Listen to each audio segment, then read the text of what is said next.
Learning more tonight about the investigation and arrest of more than a dozen biker gang members after a 13-month multi-agency investigation in Bryan County. You can see those who have been arrested in the picture here. They are all suspected members of the Outcast motorcycle gang, which has national and local chapters. This morning, gang member roundup. 26 alleged gang members indicted following a series of crimes in the Atlanta area targeting high-profile celebrities like Mariah Carey, Atlanta Falcons player Calvin Ridley, and Real Housewives star Marlo Hampton. If you thought Fulton was a good county to bring your crime to bring your violence to, you are wrong. State officials have announced the indictments of 17 alleged gang members for crimes all over Georgia. Yeah, Barrow County grand jury indicted the defendants last week for crimes in 10 different counties. The state of Georgia has seen a surge in law enforcement crackdowns on violent gangs, each linked to a range of criminal activities that have plagued the city and its surrounding areas. From the 183 Gangster Bloods and the drug-rich gang to the Outcast motorcycle gang, these groups have left a trail of violence and fear in their wake. Through coordinated efforts, including high-profile operations and grand jury indictments, authorities have taken significant steps to dismantle these criminal enterprises, bringing charges against members involved in drug trafficking, armed robbery, and more. This overview highlights some of the most notorious gang activities in the state of Georgia, emphasizing the ongoing battle to reclaim the city streets from these dangerous organizations. State officials have announced the indictments of 17 alleged gang members for crimes all over Georgia. Yeah, Barrow County grand jury indicted the defendants last week for crimes in 10 different counties. Grand jury has indicted more than a dozen people allegedly involved in gang activity in 10 Georgia counties, including Athens, Clarke, Barrow, Chattooga, Fulton, and Gwinnett. The indictments come as part of Operation Dawnfall, an investigation by the GBI's Gang Task Force and the Georgia Department of Corrections. The indictment names 17 people alleged to be members of the gang 18 Trey Gangster Bloods and accuses them of everything from drug sales. Two of them linked to this June 2020 arson in Lawrence County. But Carr says one of their most egregious crimes has been recruiting young children by holding seemingly family-friendly events. They host basketball tournaments and barbecues. They do these types of things for one purpose: to recruit our young people into a life of crime and violence. The 1-8 Trey Gangster Bloods, a subset of the United Blood Nation, emerged in the mid-1990s in the Bronx, New York, during a time of intense gang activity across the city. Named after 183rd Street, where many of its original members lived, the gang became part of the broader Bloods network that had expanded from Los Angeles to the East Coast, particularly within the prison system in urban neighborhoods. The UBN, founded in 1993 at Rikers Island, quickly spread to the streets, and various local sets, including the 183 Gangster Bloods, were formed. In a news conference at the state capitol Thursday afternoon, Attorney General Chris Carr and Governor Brian Kemp announced the indictments of more than a dozen alleged gang members. In a significant legal crackdown, a Barrow County grand jury has returned a 31-count indictment against 17 alleged members of the 1-8 Trey Gangster Bloods, including charges like drug trafficking and violations of the Georgia Street Terrorism and Prevention Act. Follows an extensive investigation dubbed Operation Dawnfall, led by the Georgia Bureau of Investigation's Gang Task Force and the Georgia Department of Corrections. The charges reveal the depth of criminal activity attributed to the gang, which is said to have operated across 10 Georgia counties, including Fulton, Gwinnett, and Athens, Clarke. According to Attorney General Chris Carr, the indictment alleges that these defendants engaged in a pattern of racketeering activity, aiming to illegally acquire money, weapons, and property to fuel their gang operations. One of the most shocking revelations from the investigation was the gang's use of family-friendly events like basketball tournaments and BBQs to recruit young children into their ranks. GBI Director Mike Register emphasized that these activities were a deliberate strategy to lure minors into a life of crime and violence. Additionally, the indictment highlights how the gang allegedly used social media and music videos to promote their criminal activities. Prosecutors pointed to a YouTube video from June 2019 that featured explicit lyrics glorifying violence and criminal behavior, arguing that such content is relevant evidence in the prosecution of these gang members. Despite some public criticism of using song lyrics in legal cases, authorities assert that when gang members openly broadcast their criminal acts, it becomes a crucial piece of evidence in building their case. Now, Sandy Springs Police confirming to Channel 2 Action News that they're investigating a break-in at superstar Mariah Carey's house in North Fulton County. We flew News Chopper 2 over that property today. Channel 2 investigative reporter Justin Grace here in the studio. Yeah, and Justin, this is the type of crime that we've been tracking since last month. Hey, Candace, we are talking about criminals intentionally targeting celebrity homes here in Metro Atlanta. Last month, Channel 2's Mark Winnie was the first to report about Sandy Springs Police investigating gangs targeting celebrities, including a Real Housewives star in Sandy Springs. Now we've learned days after our initial report, criminals hit a home owned by Mariah Carey. This involves many crimes, an ongoing investigation, and high-profile victims. One of them, Marlo Hampton of Real Housewives of Atlanta fame, who told me she watched on her security system as armed, masked men kicked her door down, making a loud boom. When I heard the boom, when I heard my nephew scream, and I knew that scream was a scream of fear, my heart dropped. Real Housewives of Atlanta star Marlo Hampton says she's a real crime victim. After the attempted burglary of her Sandy Springs home July 1st, the police have now told her is tied to other incidents. She said she went to a panic room, called 911. The suspects who kicked her door and fled, possibly because she yelled. Sandy Springs police were there quickly, and she thanks God. The latest investigation involves the drug-rich gang, and Willis announced today she is formally bringing RICO charges against 26 alleged gang members. Yeah, that's right. So officials say these alleged gang members primarily targeted athletes and entertainers around Metro Atlanta, using social media to learn what they had and how to break into their home. If you thought Fulton was a good county to bring your crime to bring your violence to, you are wrong, and you are going to suffer consequences. Fulton County District Attorney Fonnie Willis on a 94-page indictment spelling out 220 charges against 26 people alleged to be involved with the drug-rich gang. They use things like prescription bottles and money symbols, and this is in their jewelry and their tattoos, and we see that present here. Investigators say the gang started in DeKalb County in 2016, but has branched out across Metro Atlanta, committing crimes like shootings, home invasions, and burglaries. Their 16 targets include Atlanta celebrities, athletes, and influencers who all post their possessions on social media. They're immediately going to closets. They're immediately going to bedrooms. They know where these high-end items are. This morning, gang member roundup. 26 alleged gang members indicted following a series of crimes in the Atlanta area targeting high-profile celebrities like Mariah Carey, Atlanta Falcons player Calvin Ridley, and Real Housewives star Marlo Hampton.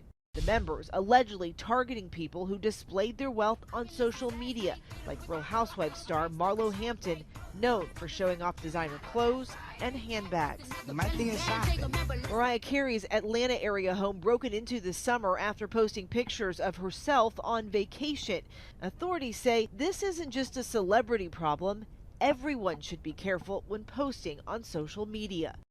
In a major crackdown on gang activity in Atlanta, a grand jury has indicted 26 individuals allegedly connected to the notorious drug-rich gang. The gang members face a laundry list of charges, including attempted murder, armed robbery, home invasion, kidnapping, and burglary.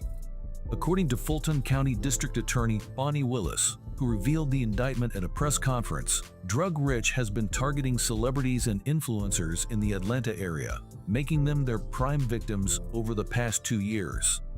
Among the high-profile victims mentioned in the 94-page indictment are pop icon Mariah Carey, Real Housewives of Atlanta star Marlo Hampton, Atlanta Falcons wide receiver Calvin Ridley, Atlanta United goalkeeper Brad Guzin, and influencer Brittany Mealy.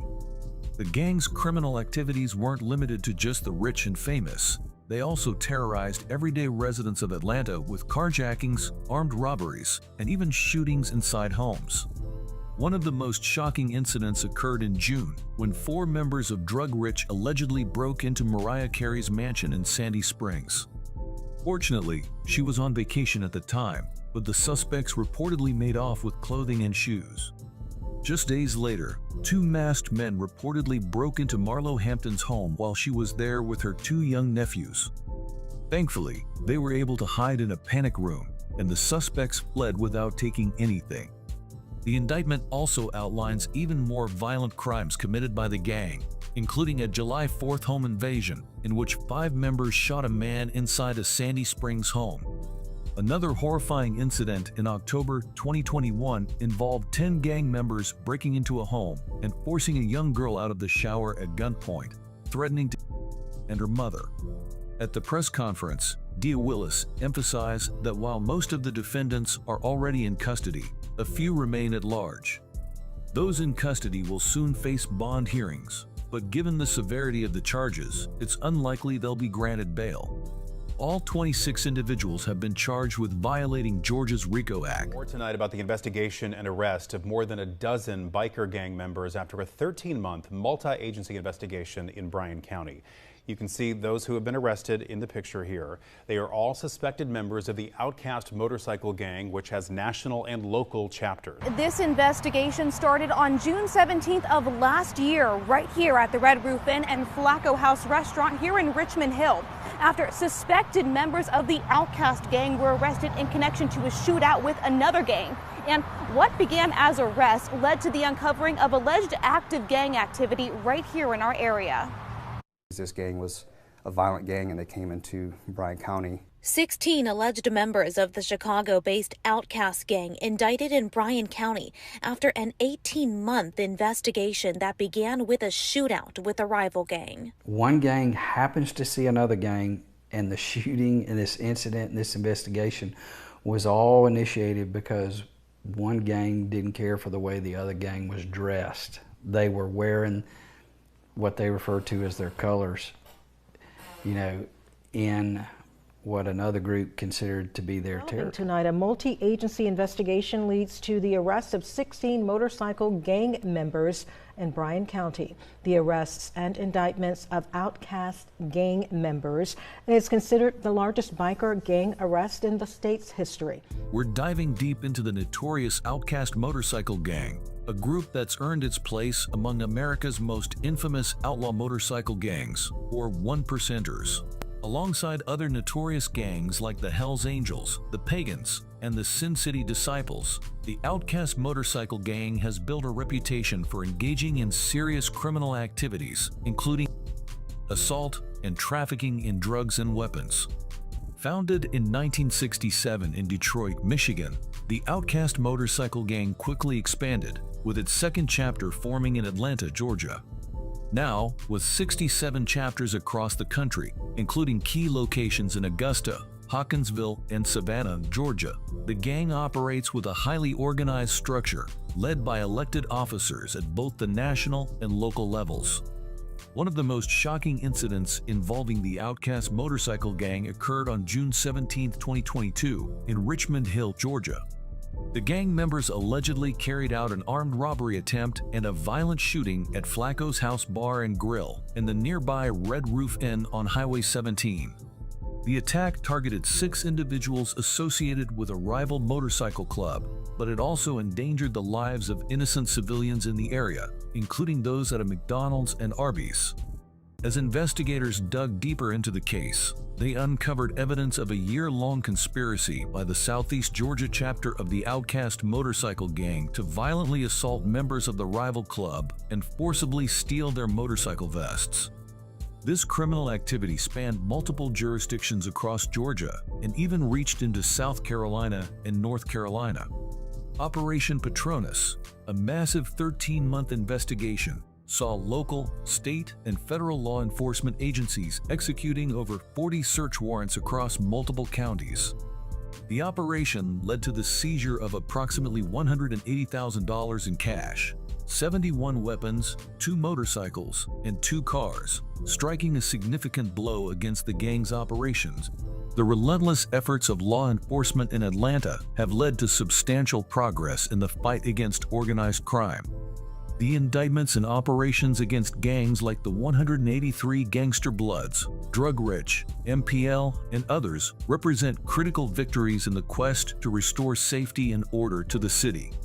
While these actions have dealt significant blows to these criminal organizations, the battle is far from over. Continued vigilance and collaboration between local, state, and federal authorities are essential to ensuring that Atlanta's communities can live free from the fear and violence that these gangs have long imposed.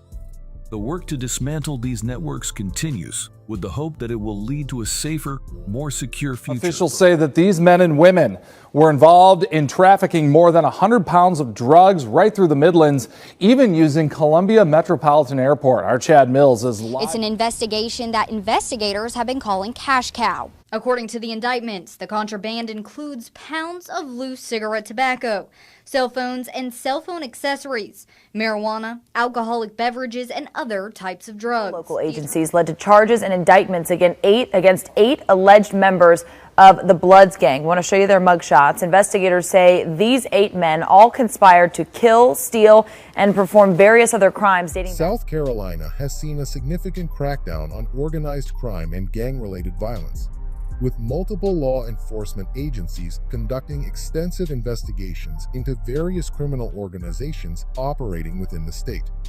These gangs, including the Walterboro Cowboys, West Cash Gang, Paid Family, Billy's Possibly Teach 9 Trey Bloods, various blood sets, and insane Gangster Disciples, have been linked to drug trafficking, firearms offenses, violent crimes, and even international criminal enterprises.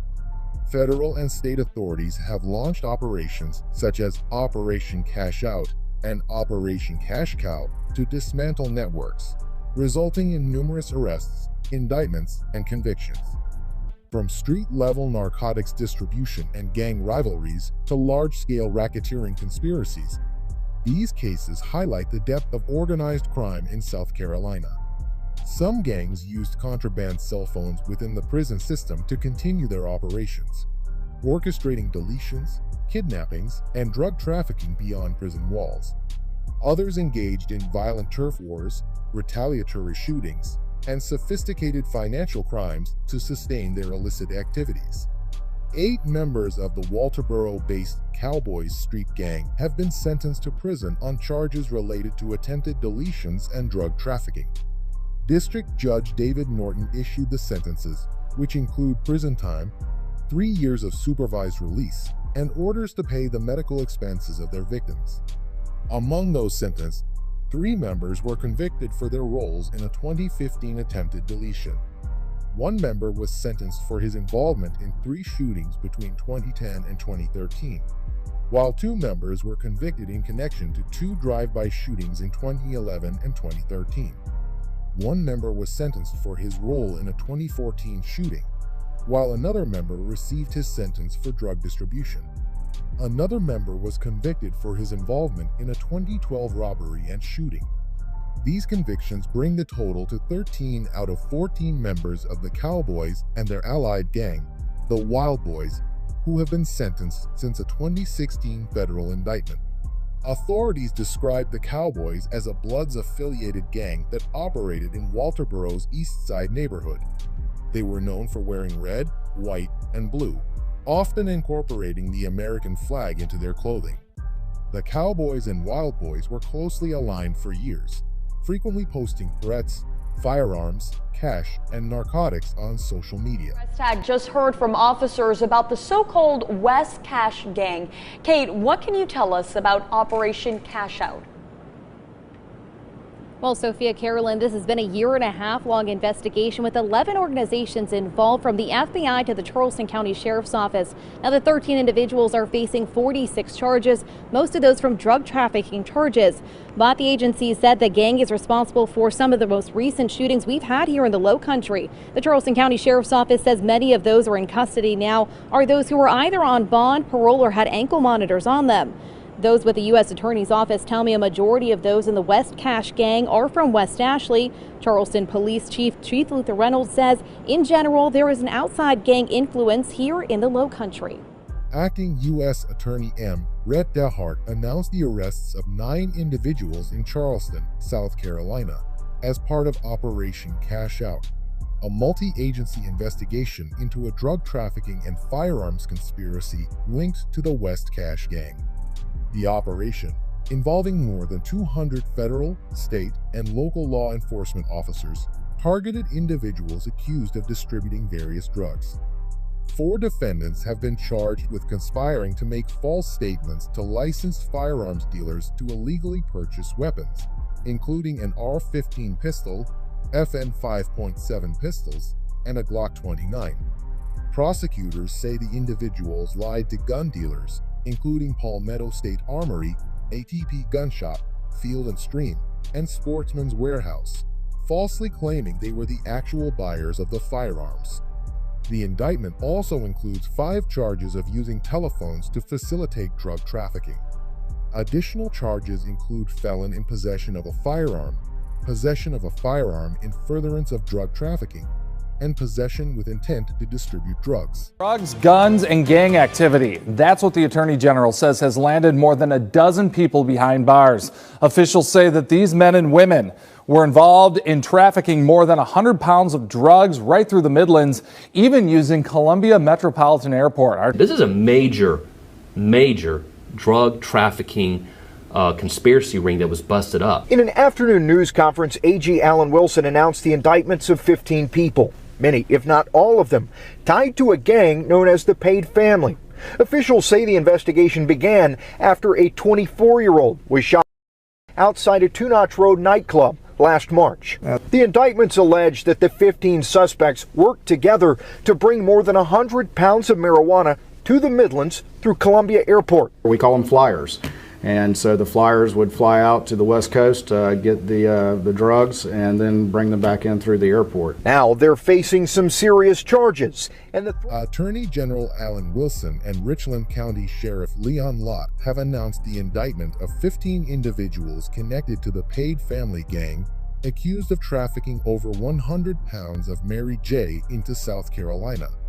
Authorities say the operation funneled large amounts of drugs into Lexington and Richland counties, primarily through Columbia Metropolitan Airport.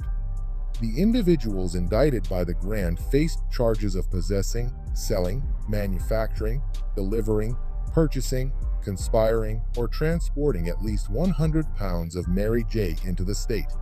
Attorney General Wilson described the group as an armed gang that engaged in a long-term conspiracy to generate hundreds of thousands of dollars through illegal drug trafficking. A separate indictment charges 3 of the accused with additional offenses, including money laundering and weapons violations. Authorities say some of the suspects used a business, Family Trucking LLC, as a front to disguise illicit drug proceeds. According to the indictment, members conspired to launder drug money through the company, while another member is facing 3 counts of possessing firearms during criminal activities. Sheriff Lott stated that the indictments stem from a broader investigation led by the Richland County Sheriff's Department. The Lexington indictment claims that between May 2014 and March 2017, the 15 defendants were responsible for trafficking Mary J. into Lexington County, with the active duty serviceman Cedric, stationed at Fort Lewis in Washington State, identified as the main supplier. 106 charges against 17 people. The ability to get contraband in the prisons is limited only by the ingenuity of the inmates and the willingness of people on the outside to help. Officials say one of the supposed ringleaders of these schemes is Baraka Ramos. They say he helped organize the smuggling of the items in through bakery deliveries. The indictments say inmates working in the food warehouse at Goodman Correctional Institution would sneak boxes of contraband left near a Columbia bakery onto delivery trucks before they returned to prison. Department of Corrections officials say they have already made changes to their protocol. Another supposed ringleader, Anthony Pyatt, was instrumental in organizing the contraband smuggling scheme at the dairy facilities at Walter Reed River Correctional Institution. Indictments show people on the outside would leave duffel bags full of banned items around the dairy and farm facilities, and inmates working at the facility would pick up these bags.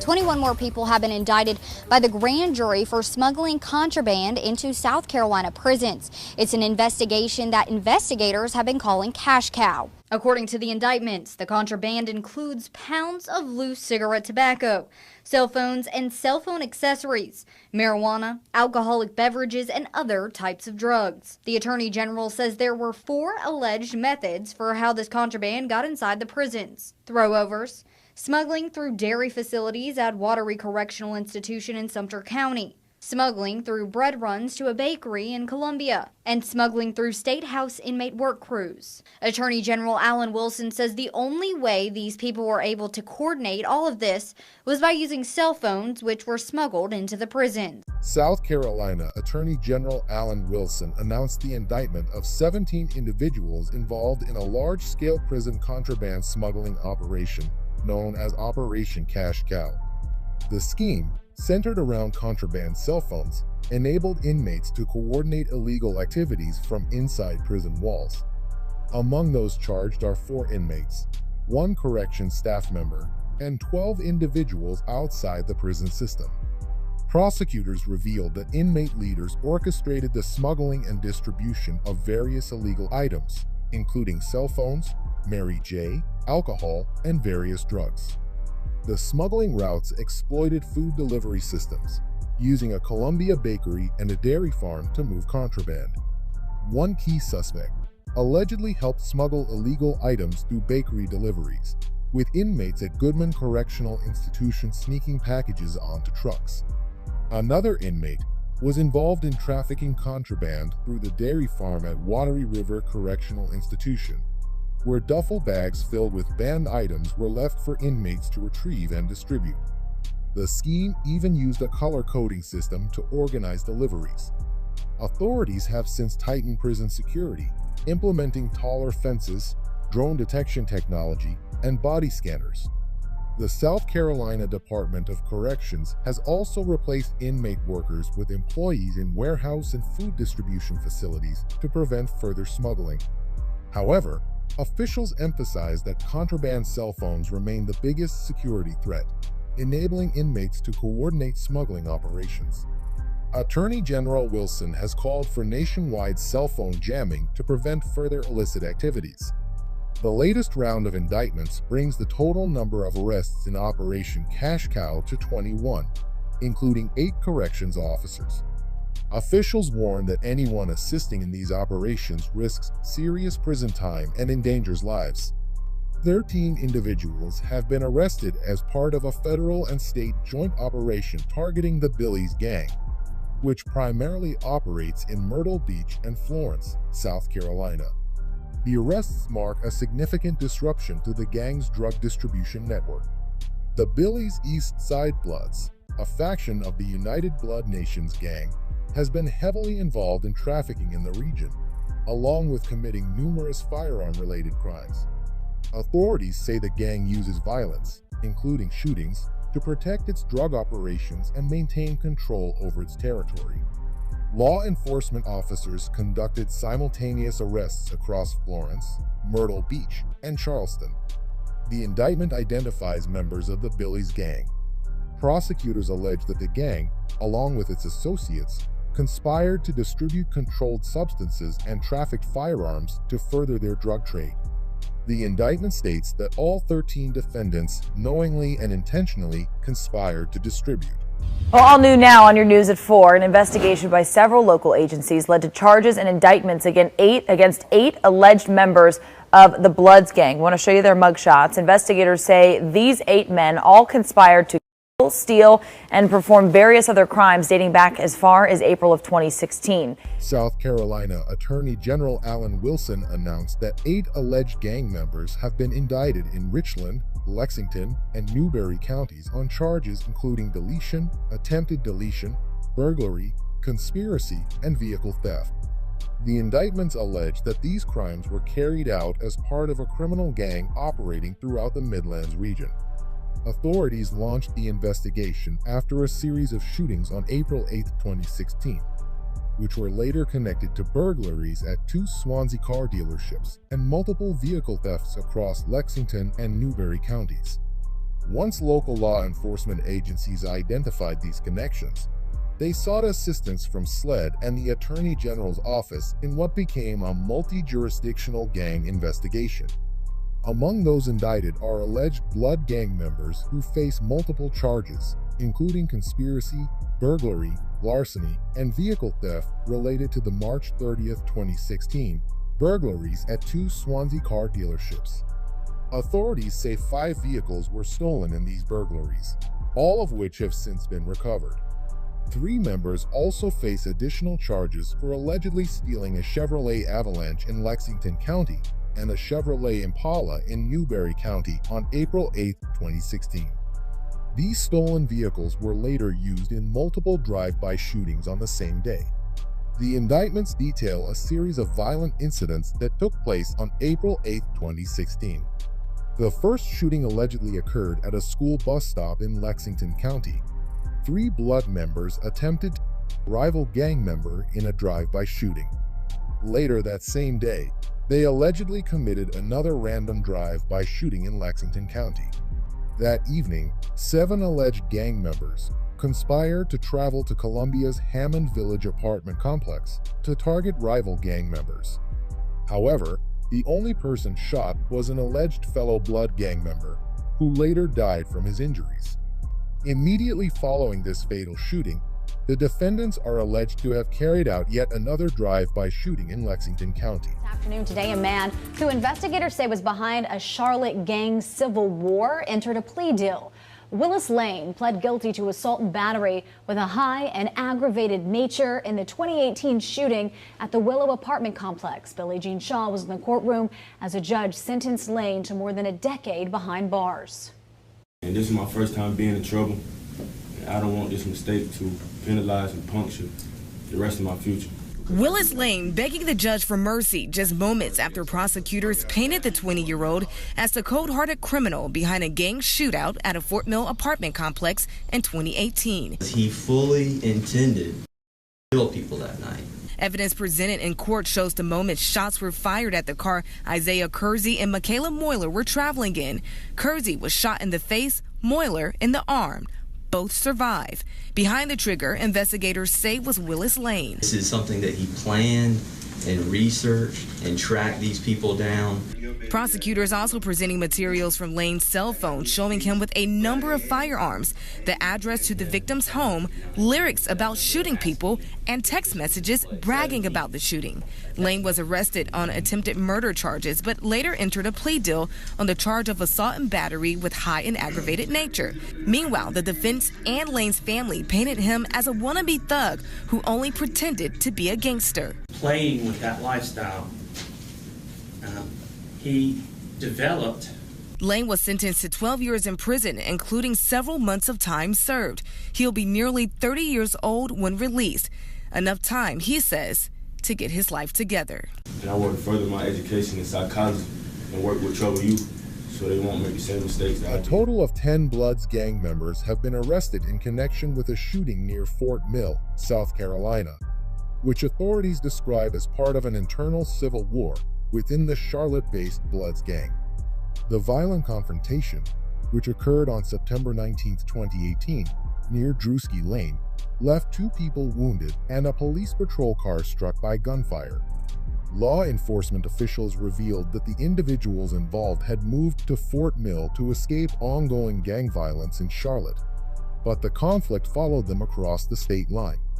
The shootout, which occurred near an apartment complex at the busy intersection of Gold Hill Road and US 21, was reportedly part of retaliatory gang violence. Prosecutors noted that some of the firearms used in the incident were stolen and had been linked to other shootings in Charlotte. A York County Sheriff's deputy, who happened to be driving by at the time, witnessed muzzle flashes and immediately pursued the suspects north on Interstate 77. Following the incident, York County authorities arrested 10 people, including the 2 wounded individuals. Among them was Willis Gus Lane, 19, of Charlotte, whom prosecutors identified as a primary shooter. Lane was charged with 3 counts of attempted deletion and possession of a weapon during a violent crime.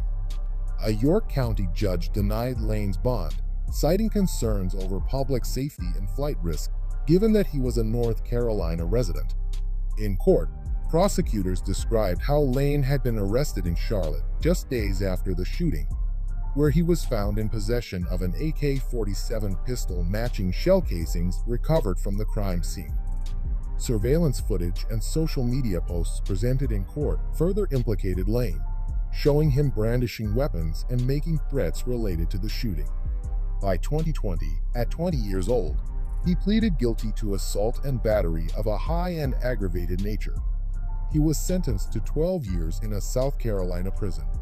Prosecutors explained that while Lane initially faced attempted deletion charges, he was offered a plea deal due to his young age, lack of prior criminal record, and the fact that the victims were fellow gang members whom he felt threatened by. During sentencing, Lane apologized and expressed his desire to reform, stating, "I don't want this mistake to penalize my future. I ask for a chance to right my wrongs." Despite his plea for leniency, the judge emphasized the broader impact of gang violence, calling it poison to the community. They may have been locked up, but they weren't locked out of their criminal empire. 40 people now charged with running an international crime ring, while some of them were behind bars.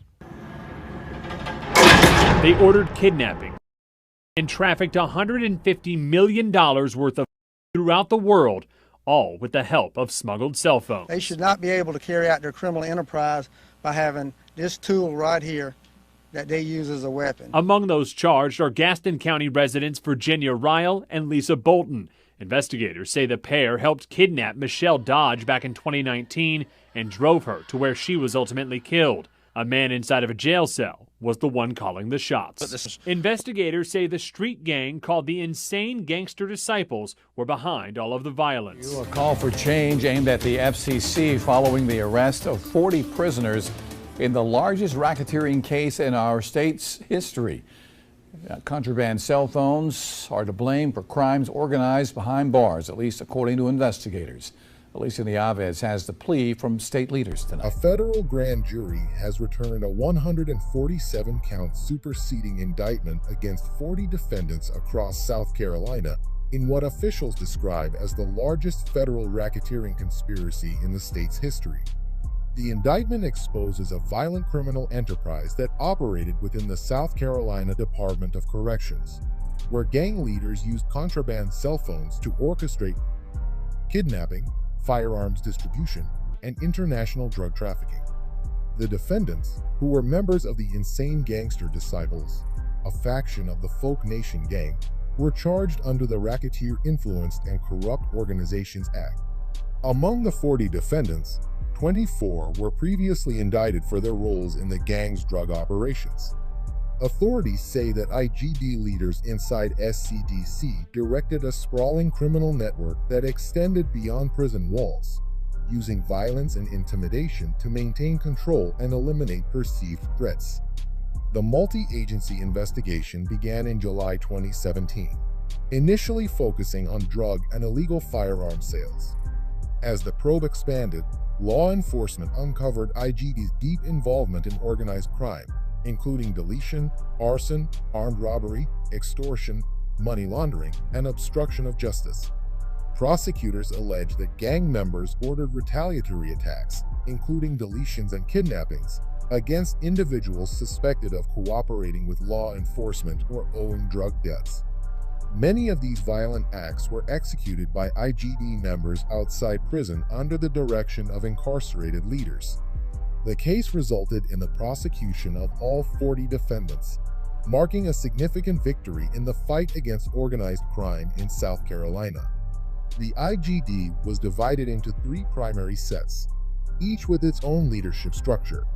Authorities highlighted that contraband cell phones played a pivotal role in facilitating gang operations, allowing incarcerated leaders to coordinate deletions, traffic weapons, and expand their drug empire internationally. Since the initial indictment, all 40 defendants have pleaded guilty to charges related to RICO or drug trafficking. 10 of the defendants faced deletions or kidnapping resulting in death and pleaded guilty as charged. The takedown of these gangs represents a significant victory for law enforcement in the ongoing fight against organized crime, gang violence, and drug trafficking in South Carolina. Authorities have dismantled major criminal enterprises, sentencing key members to lengthy prison terms and disrupting the flow of drugs, illegal weapons, and violence in local communities. However, law enforcement officials warn that gang activity remains an ongoing threat, requiring continued multi-agency cooperation, community vigilance, and legislative action to prevent future criminal operations. The success of these operations serves as a clear message to criminal organizations, whether inside prison walls or on the streets. Law enforcement will pursue and prosecute those responsible for violence, drug distribution, and organized crime. Moving forward, authorities remain committed to ensuring the safety and security of South Carolina residents by continuing to identify, investigate, and dismantle violent gangs operating within the state.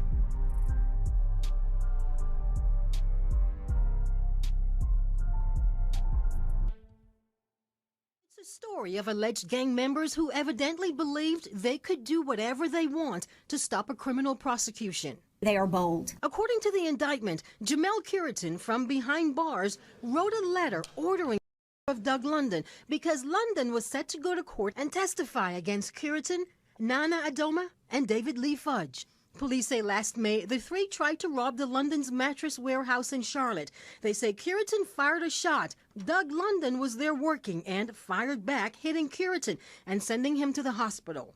Federal prosecutors say after police arrested them, members of the United Blood Nation began to conspire and plan London. Several members of the United Bloods Nation gang based in the Charlotte area have been sentenced to decades in prison. It comes after a prosecution sweep that charged 83 blood gang members in North Carolina with conspiracy. Well, Marius and Joel, federal prosecutors tell me they believe the streets of Raleigh are safer tonight after they got convictions of two gang leaders who they say terrorized downtown Raleigh for parts of 2 decades. Prosecutors identified 37-year-old Demetrius Respect Divine, pictured on the right side of your screen, as the godfather of the black mob gangsters, and believe that 31-year-old Brandon B. Easy Mangum was one of the top generals in the blood set. Gang-related violence and organized crime have long plagued communities across North Carolina, prompting law enforcement to take aggressive action against major criminal organizations.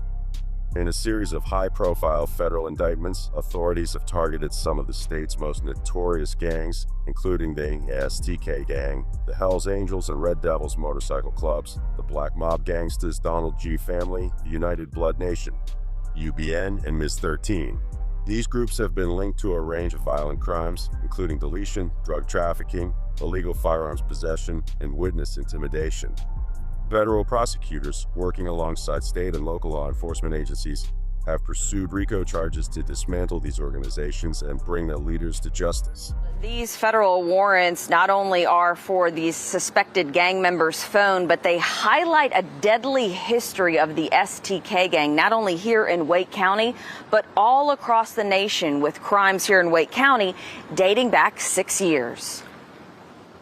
This is 24-year-old Donta Bush. 4 days ago, Bush, who lives in Wake County, was indicted on 5 federal charges. The FBI and Raleigh police believe Bush is in a leadership role with the STK gang, or Shoot to Kill. The FBI says he and others have been committing violent crimes, including murder, dating back to at least 2019. Raleigh police and the FBI state, as a result of this ongoing investigation into the STK gang, many of those identified have been arrested and charged for crimes including firearm violations, federal drug distribution violations, armed robbery, shootings. Bush is currently in jail under a federal hold. Bush was recently indicted on a kidnapping charge that happened in Raleigh in January of this year. Warrants state the victim was forced into one of the suspect vehicles at gunpoint and transported to Wendell. The suspects bound the victim's hands and feet with duct tape and placed a plastic bag over his head. Victim 1 was shot in the hip by the driver. After being shot, the victim successfully opened the door and jumped from the moving car. Warrants also state Bush's gang is connected to a murder in Raleigh. In February of 2021, Steve Martin was shot in Raleigh as a result of an attempted drug-related burglary. 4 suspects, all members of Bush's organization, were arrested and charged with Bush has also been charged in Georgia for stealing a car and taking police on a chase. Raleigh police also found 7 guns and 2 assault rifles inside a stolen vehicle he was driving.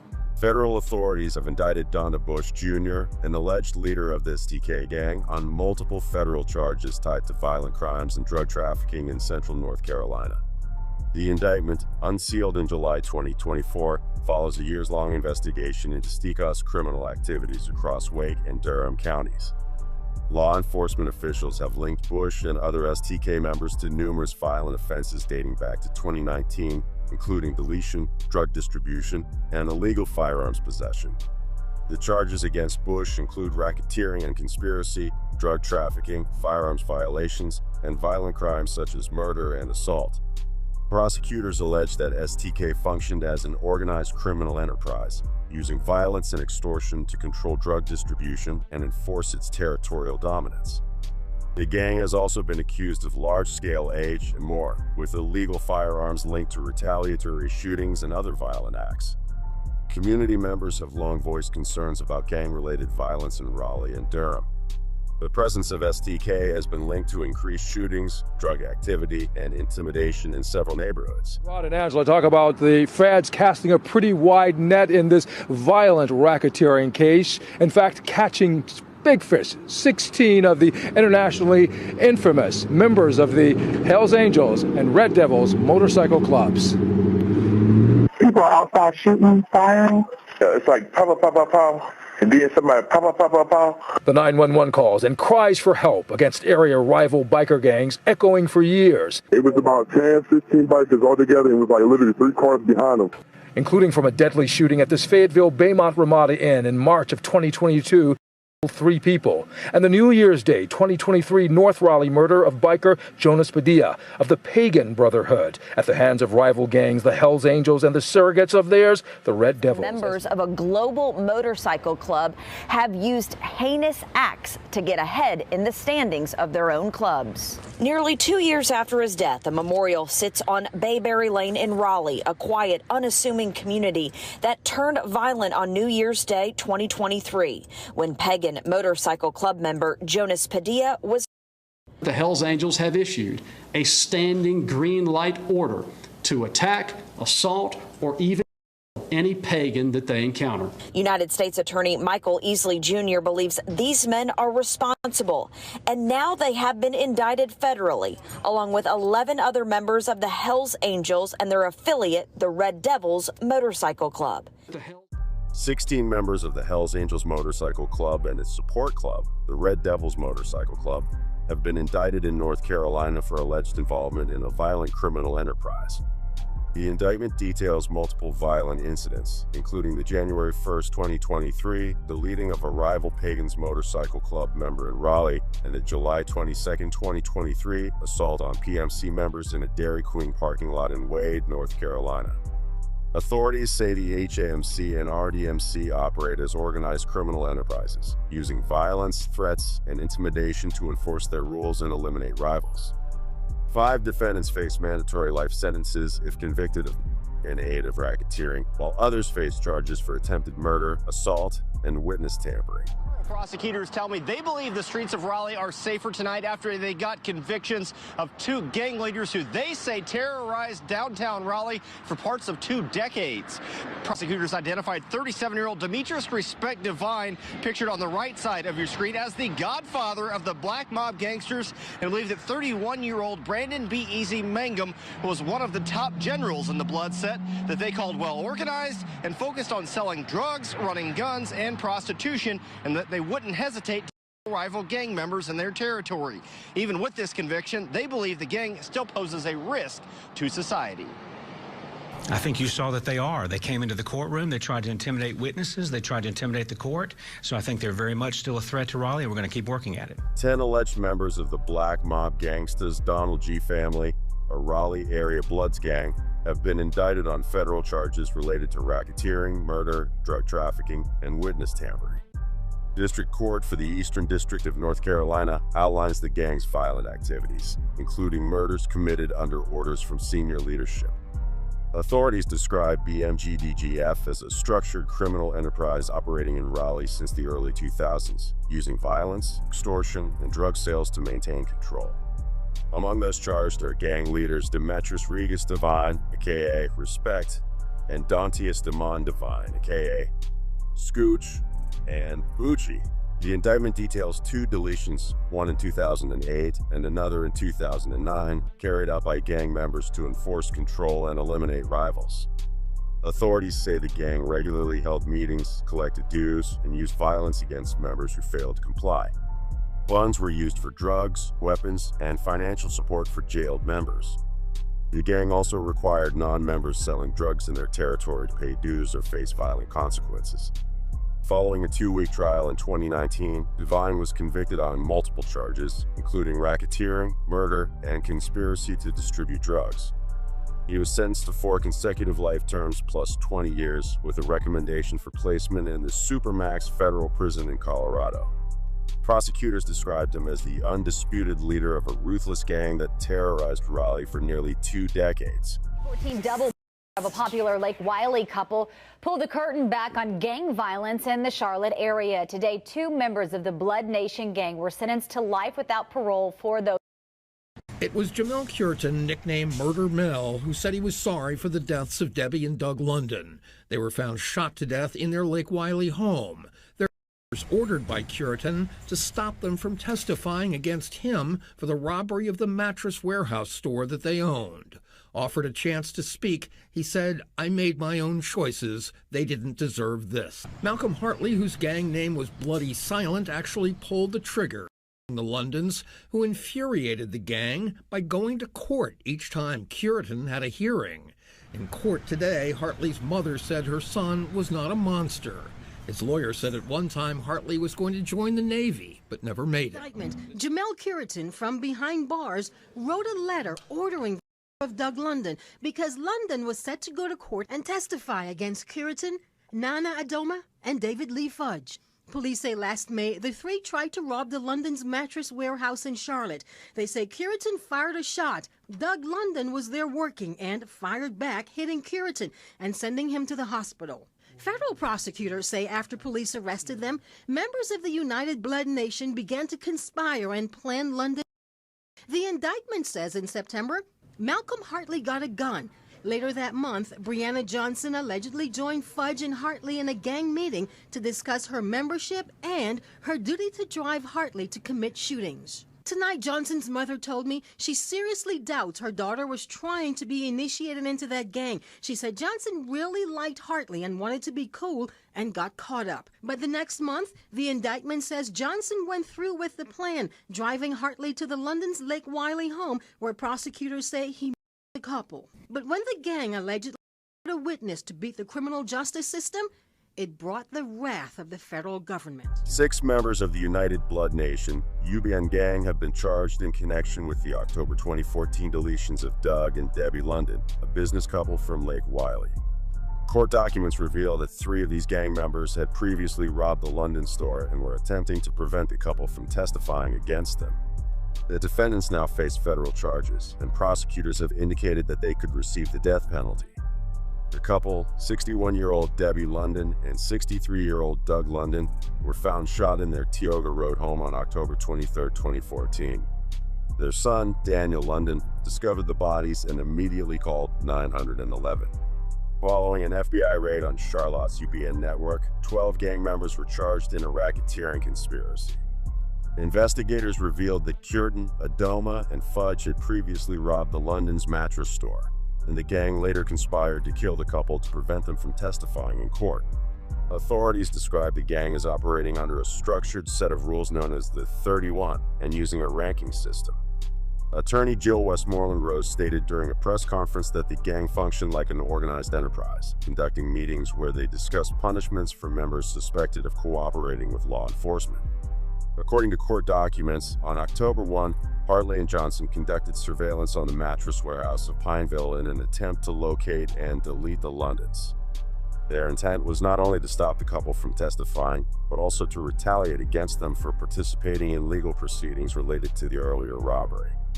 During that robbery, Doug London had defended himself in his store by shooting one of the suspects, later identified as Curtin, who was then arrested on state robbery charges. Authorities say that following Curtin's arrest, gang members exchanged correspondence and conspired to eliminate Doug London, described as the only eyewitness to the robbery. The indictment states that in September 2014, Malcolm Hartley obtained the firearm that was later used in the deletions. That same month, Breonna Johnson attended a gang meeting where she pledged her loyalty to the group and agreed to drive Hartley during shootings. Johnson's mother later told reporters that she doubted her daughter was trying to be initiated into the gang, suggesting instead that Johnson was influenced by her desire to impress Hartley. On October 5, the gang held a meeting in Greenville, South Carolina. 2 days later, they conducted a phone conference to finalize plans for London's deletion. When an initial attempt failed, Fudge allegedly sent a text confirming that he had sent the hit, ordering the deletion. Over the next few weeks, further meetings took place, and Rakeem Lee McDonald, nicknamed the Hitman, joined Hartley, Fudge, Curtin, and Hankins in executing the deletion plot. According to court documents, Johnson drove Hartley to the London's Lake Wiley home, where Hartley fatally shot the couple. After the deletions, Hartley and Johnson returned to Charlotte, where they disposed of evidence and allegedly celebrated their crime. During a phone meeting on October 25, Hartley reportedly admitted to deleting the couple. York County Solicitor Kevin Brackett had charged both Hartley and Johnson with 2 counts of deletion.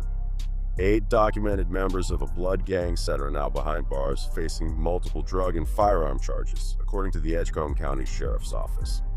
The arrest resulted from a joint operation conducted by the Edgecombe County Sheriff's Office, the Nash County Sheriff's Office, and the Rocky Mount Police Department. On Wednesday, officers executed a search warrant in the 800 block of Long Avenue in Rocky Mount, leading to the arrests and the seizure of significant amounts of drugs, cash, and firearms. Edgecombe County Sheriff Clea Atkinson stated that the operation, carried out in collaboration with the Tar River Regional Drug Task Force, led to the confiscation of 520 bags of H, nearly $14,000 in cash, 3 handguns, and more. Investigators determined that one of the handguns had been reported stolen in the Rocky Mount area, while another had its serial numbers removed. The investigation further revealed that the gang's Sex Money Murder, a subset of the Bloods, was using the residence as a hub for H and drug distribution. Law enforcement officials identified several known gang members actively selling drugs from the location, confirming that the primary function of the house was narcotics distribution. A U.S. Attorney General Michael Mukasey visited Charlotte to announce a major crackdown on Ms. 13 gang members across North Carolina. The operation resulted in the arrests of 26 alleged members who now face a total of 55 criminal charges, including 4 counts. Mukasey's presence underscored the significance of the raids, which took place in several locations throughout the state. One of the raids occurred in a quiet, working-class neighborhood off Scalabark Road at the Southgate apartment complex. Ms. 13 members are considered some of the most violent gang members in Charlotte. Many of those arrested had prior records and had been released in the past. However, with federal authorities now handling the case, convictions could lead to sentences of 20 years or even life in prison. The Charlotte-Mecklenburg Police Department, CMPD, and the FBI executed arrest warrants at Southgate early Tuesday morning, catching suspects off guard by raiding their homes before 5 o'clock. Shortly after, additional arrests were made at Victoria Lake Apartments on the east side of the city and off Margaret Wallace Road. Law enforcement spent hours tracking down remaining suspects as part of the coordinated operation. Attorney General Mukasey stated that the indictment alleges that 26 defendants engaged in criminal activity to protect and expand Ms. 13's power, territory, reputation, and profits. The charges against the gang members include 4 deletions between Charlotte and Greensboro, large-scale drug trafficking, armed robberies, and other violent crimes. Court documents describe a pattern of brutal initiation rituals, territorial disputes, and violent confrontations at clubs and other locations. Within Ms. 13, gang members often gain status by demonstrating extreme violence, which allowed them to move up the ranks. However, with 26 arrests now completed and more expected, authorities believe they have dealt a significant blow to the gang's operations. Ms. 13's presence in Charlotte has been well documented in the past. Gang-related graffiti was found at the Southgate Apartments near Scalabark Road, signaling the gang's influence in the area. For context, Ms. 13, short for La Mara Salvatrucha, originated in the 1980s as a merger of two violent groups from El Salvador. The gang was formed by Salvadoran immigrants in the United States and has since expanded into countries such as Honduras, Guatemala, and Mexico. Federal officials confirm that Charlotte is just one of many U.S. cities where Ms. 13 has established a presence. Blood gang members in North Carolina with conspiracy.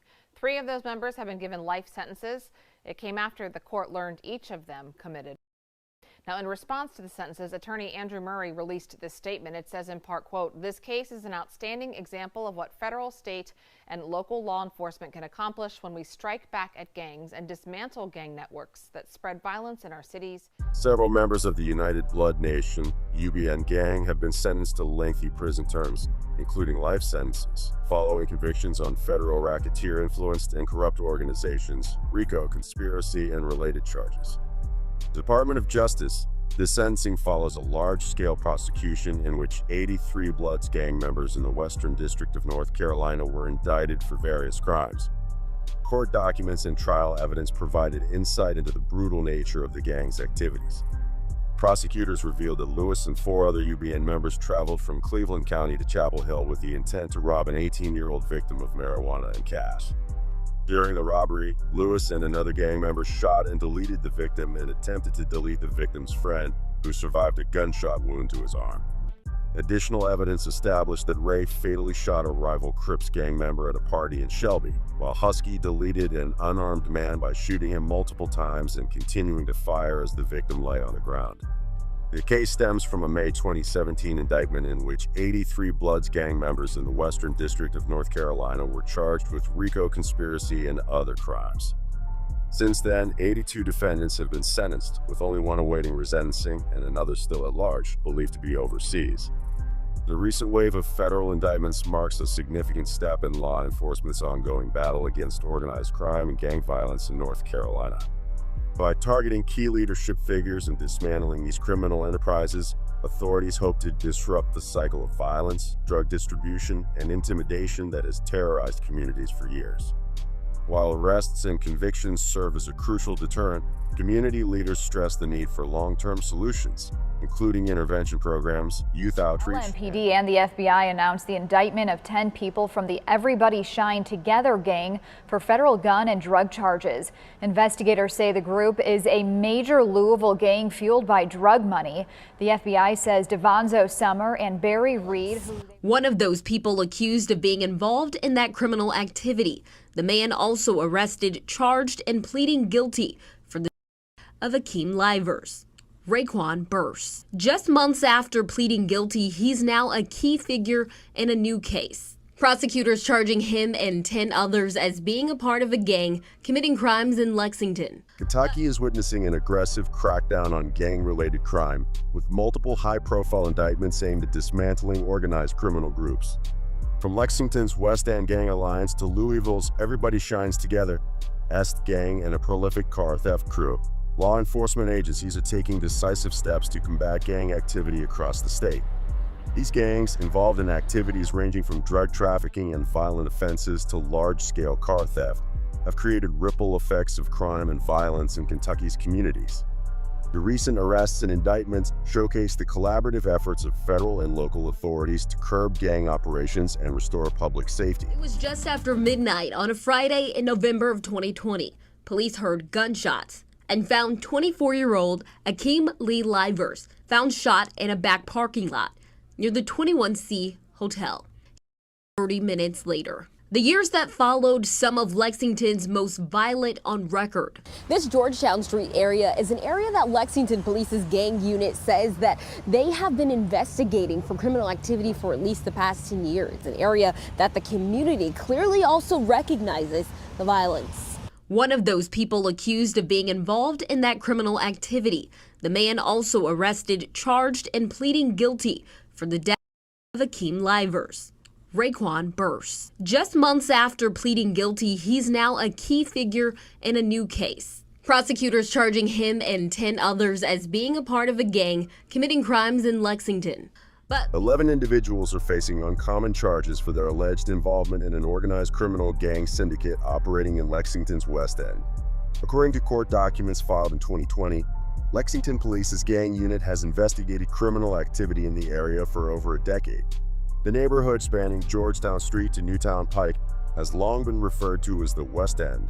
The syndicate's alleged activities include drug trafficking, firearm-related crimes, wanton endangerment, and violent offenses. These crimes were reportedly carried out by smaller gang factions such as the Down Bottom Gang, Westside Crips, Raleigh 60s Crips, Click Type, Squad, G-Fam, and others. Over time, authorities claim these smaller groups have become more organized, banding together to push back against rival gangs dominating Lexington's north and east sides. One prominent figure, Raekwon Burse, pled guilty to an amended charge of second-degree manslaughter for the 2020 demise of Akeem Livers. Police have identified Burse as one of the leaders of the West End Alliance. Police relied on social media posts, cell phone records, and vehicle searches to gather evidence against the suspects. "This is not a charge we use lightly," said Fayette County Prosecutor Kim Baird. "The statute is designed to focus on groups threatening community safety, but we must ensure every element is met before presenting the case to a grand jury. The statute has only been used twice in Lexington." The first case, initiated in 2021, involved 14 defendants tied to alleged East End gang activities and is still ongoing. The authorities say they are all members of a gang known as Everybody Shines Together, or EST. 10 people indicted on various drug charges, including conspiracy to possess with intent to distribute. They also face firearms charges, and authorities also confiscated $160,000 in cash.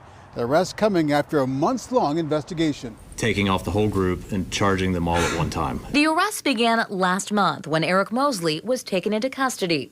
The most recent arrest on Tuesday was his brother Rico's. Still, 3 suspects remain on the run. The FBI is still looking for one man accused of being part of a violent gang. LMPD and the FBI announced the indictment of 10 people from the Everybody Shine Together gang for federal gun and drug charges. Investigators say the group is a major Louisville gang fueled by drug money. The FBI says Devonzo Summer and Barry Reed, who they were originally looking for, are now behind bars. 7 others were arrested last month. Police are still looking for Casey Jones. Multiple alleged members of the Louisville-based gang, Everybody Shines Together, EST, are now facing federal charges following a series of arrests that uncovered drugs, firearms, and thousands of dollars in cash. According to federal prosecutors, the suspects were involved in distribution of drugs. 6. In total, 10 individuals have been charged with conspiracy to distribute drugs. The FBI and Louisville Metro Police Department, LMPD, have identified all suspects, though only 3 Ricos more currently in custody. 4 others were released on bond after their arrests. The gang's name, Everybody Shines Together, shares its title with the business of popular Louisville rapper SG, George Stone. However, Stone was not arrested in connection with this case. 2 of his business associates, Ricos Mosley and Eric Mosley, were among those arrested. Eric Mosley, who identifies as SG's manager, and Ricos Mosley now face minimum sentences of 10 and 15 years, respectively, if convicted on weapons and drug-related charges. This indictment is part of Project Safe Neighborhoods, a federal initiative designed to dismantle violent criminal organizations in Louisville. As part of the investigation, federal agents executed search warrants that resulted in the seizure of a kilo, firearms, a stolen vehicle, and $160,000 in cash. Authorities also revealed ties between the gang and Kevin Lawless, an alleged gang member accused of the demise of 3-year-old Trinity Randolph and her father Brandon Waddles in 2020. Lawless, who was on probation for an attempted deletion conviction at the time of the crime.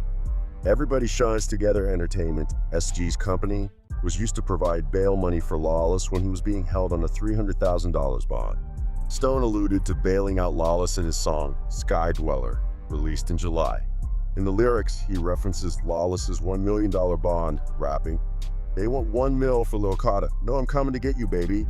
Top attorney says a group of gang members now face charges. Here's a list of people recently indicted: Jacob Bell, Lawrence Bibbs, Robert Thomas, Thomas Wallace, Reginald Webster Jr., Malik Birdsong, and Demetrius Wiley Jr. Commonwealth Attorney Jarena Weathers referred to these 7 people as gang members and said they were found with stolen cars and guns. Individuals have been arrested and charged in connection with various crimes, including weapons possession, drug offenses, and receiving stolen property. Wiley was arrested on January 8 and faces charges of possession of a handgun by a convicted felon, drug possession, trafficking in marijuana, fleeing police, and receiving stolen property valued at $10,000 or more. His bond was set at $10,000. Thomas Wallace, 20, was arrested on April 26 and charged with 3 counts of receiving stolen property valued at $10,000 or more, possession of a stolen firearm, and fleeing police. According to police, Wallace was spotted in a vehicle stolen from Shelby County. During the stop, officers saw 2 handguns in plain view, one of which was confirmed stolen.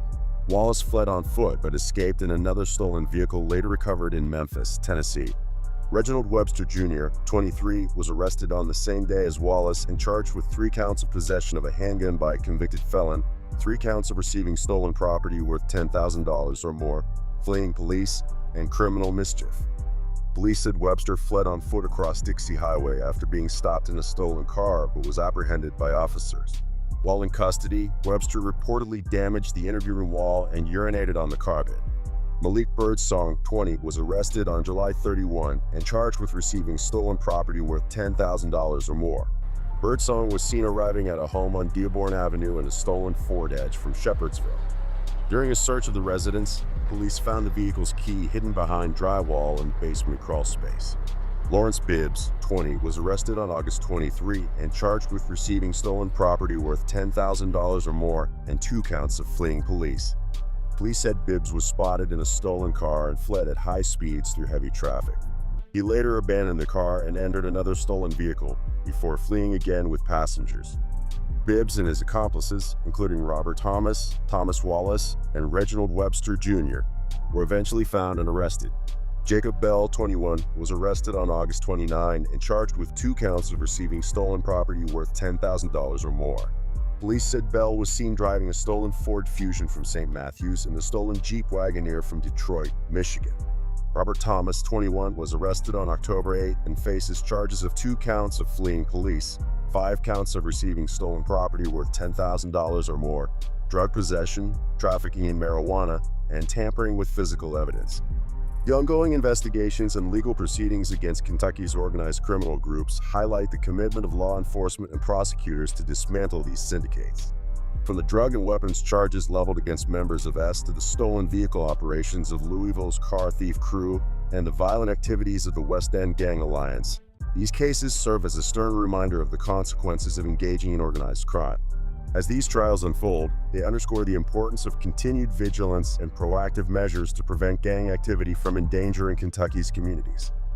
Through strategic enforcement and community engagement, authorities aim to disrupt the cycles of violence and criminal enterprise, fostering safer neighborhoods. Following 4 MS-13 gang members have been arrested and charged with murder. Investigation, 13 Lufkin gang members have been indicted. An Angelina County grand jury handed up first-degree felonies for engaging in criminal activity. Chuko Tango gang, and it was the target of this raid as part of a large-scale drug trafficking investigation. Gang.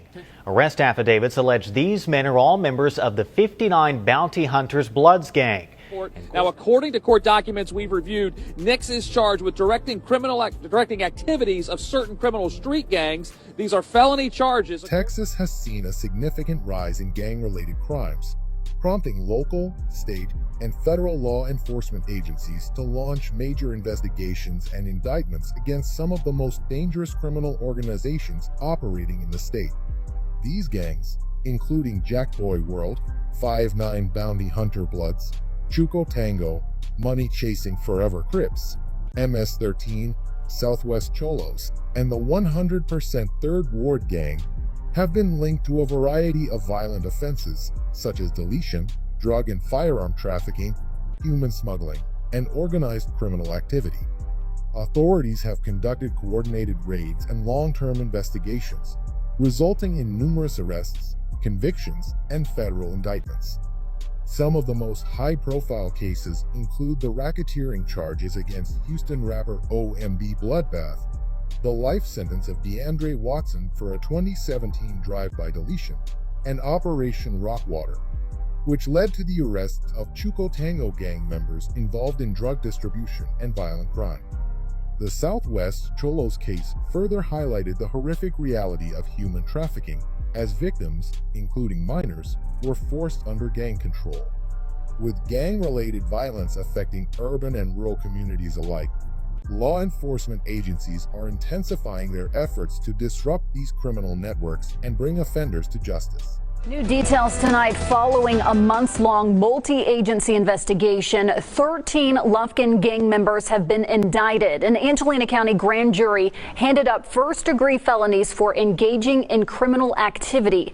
Authorities say the indictments stem from several incidents, including a January shooting in front of Lufkin Middle School, a February police pursuit involving a stolen vehicle, and a drive-by shooting in June.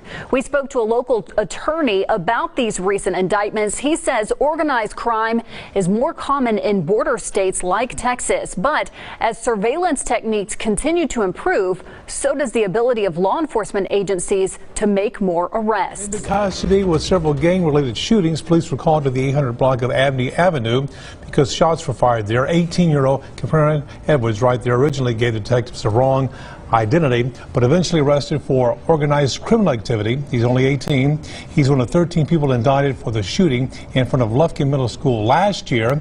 With breaking news from Lufkin, a teen shot in front of Lufkin Middle School last night has now been identified. The incident happened in the horseshoe drive of the school, where 17-year-old LePatrick Wright of Nacogdoches was hit after a brief exchange with two black men. Officials say there was a basketball game on campus. Police are still searching for those involved. Following a months-long multi-agency investigation, 13 alleged members of the Lufkin-based gang Jackboy World have been indicted for engaging in organized criminal activity. The charges stem from multiple gang-related incidents, including the January 29 shooting of LePatrick Wright in front of Lufkin Middle School, a February 5 police pursuit involving a stolen pickup resulting in 3 arrests and the recovery of firearms, and a June 26 drive-by shooting in the 600 block of West Grove Avenue. In the latter incident, 2 adults and 4 children under the age of 8 were present in the yard, but no injuries were reported.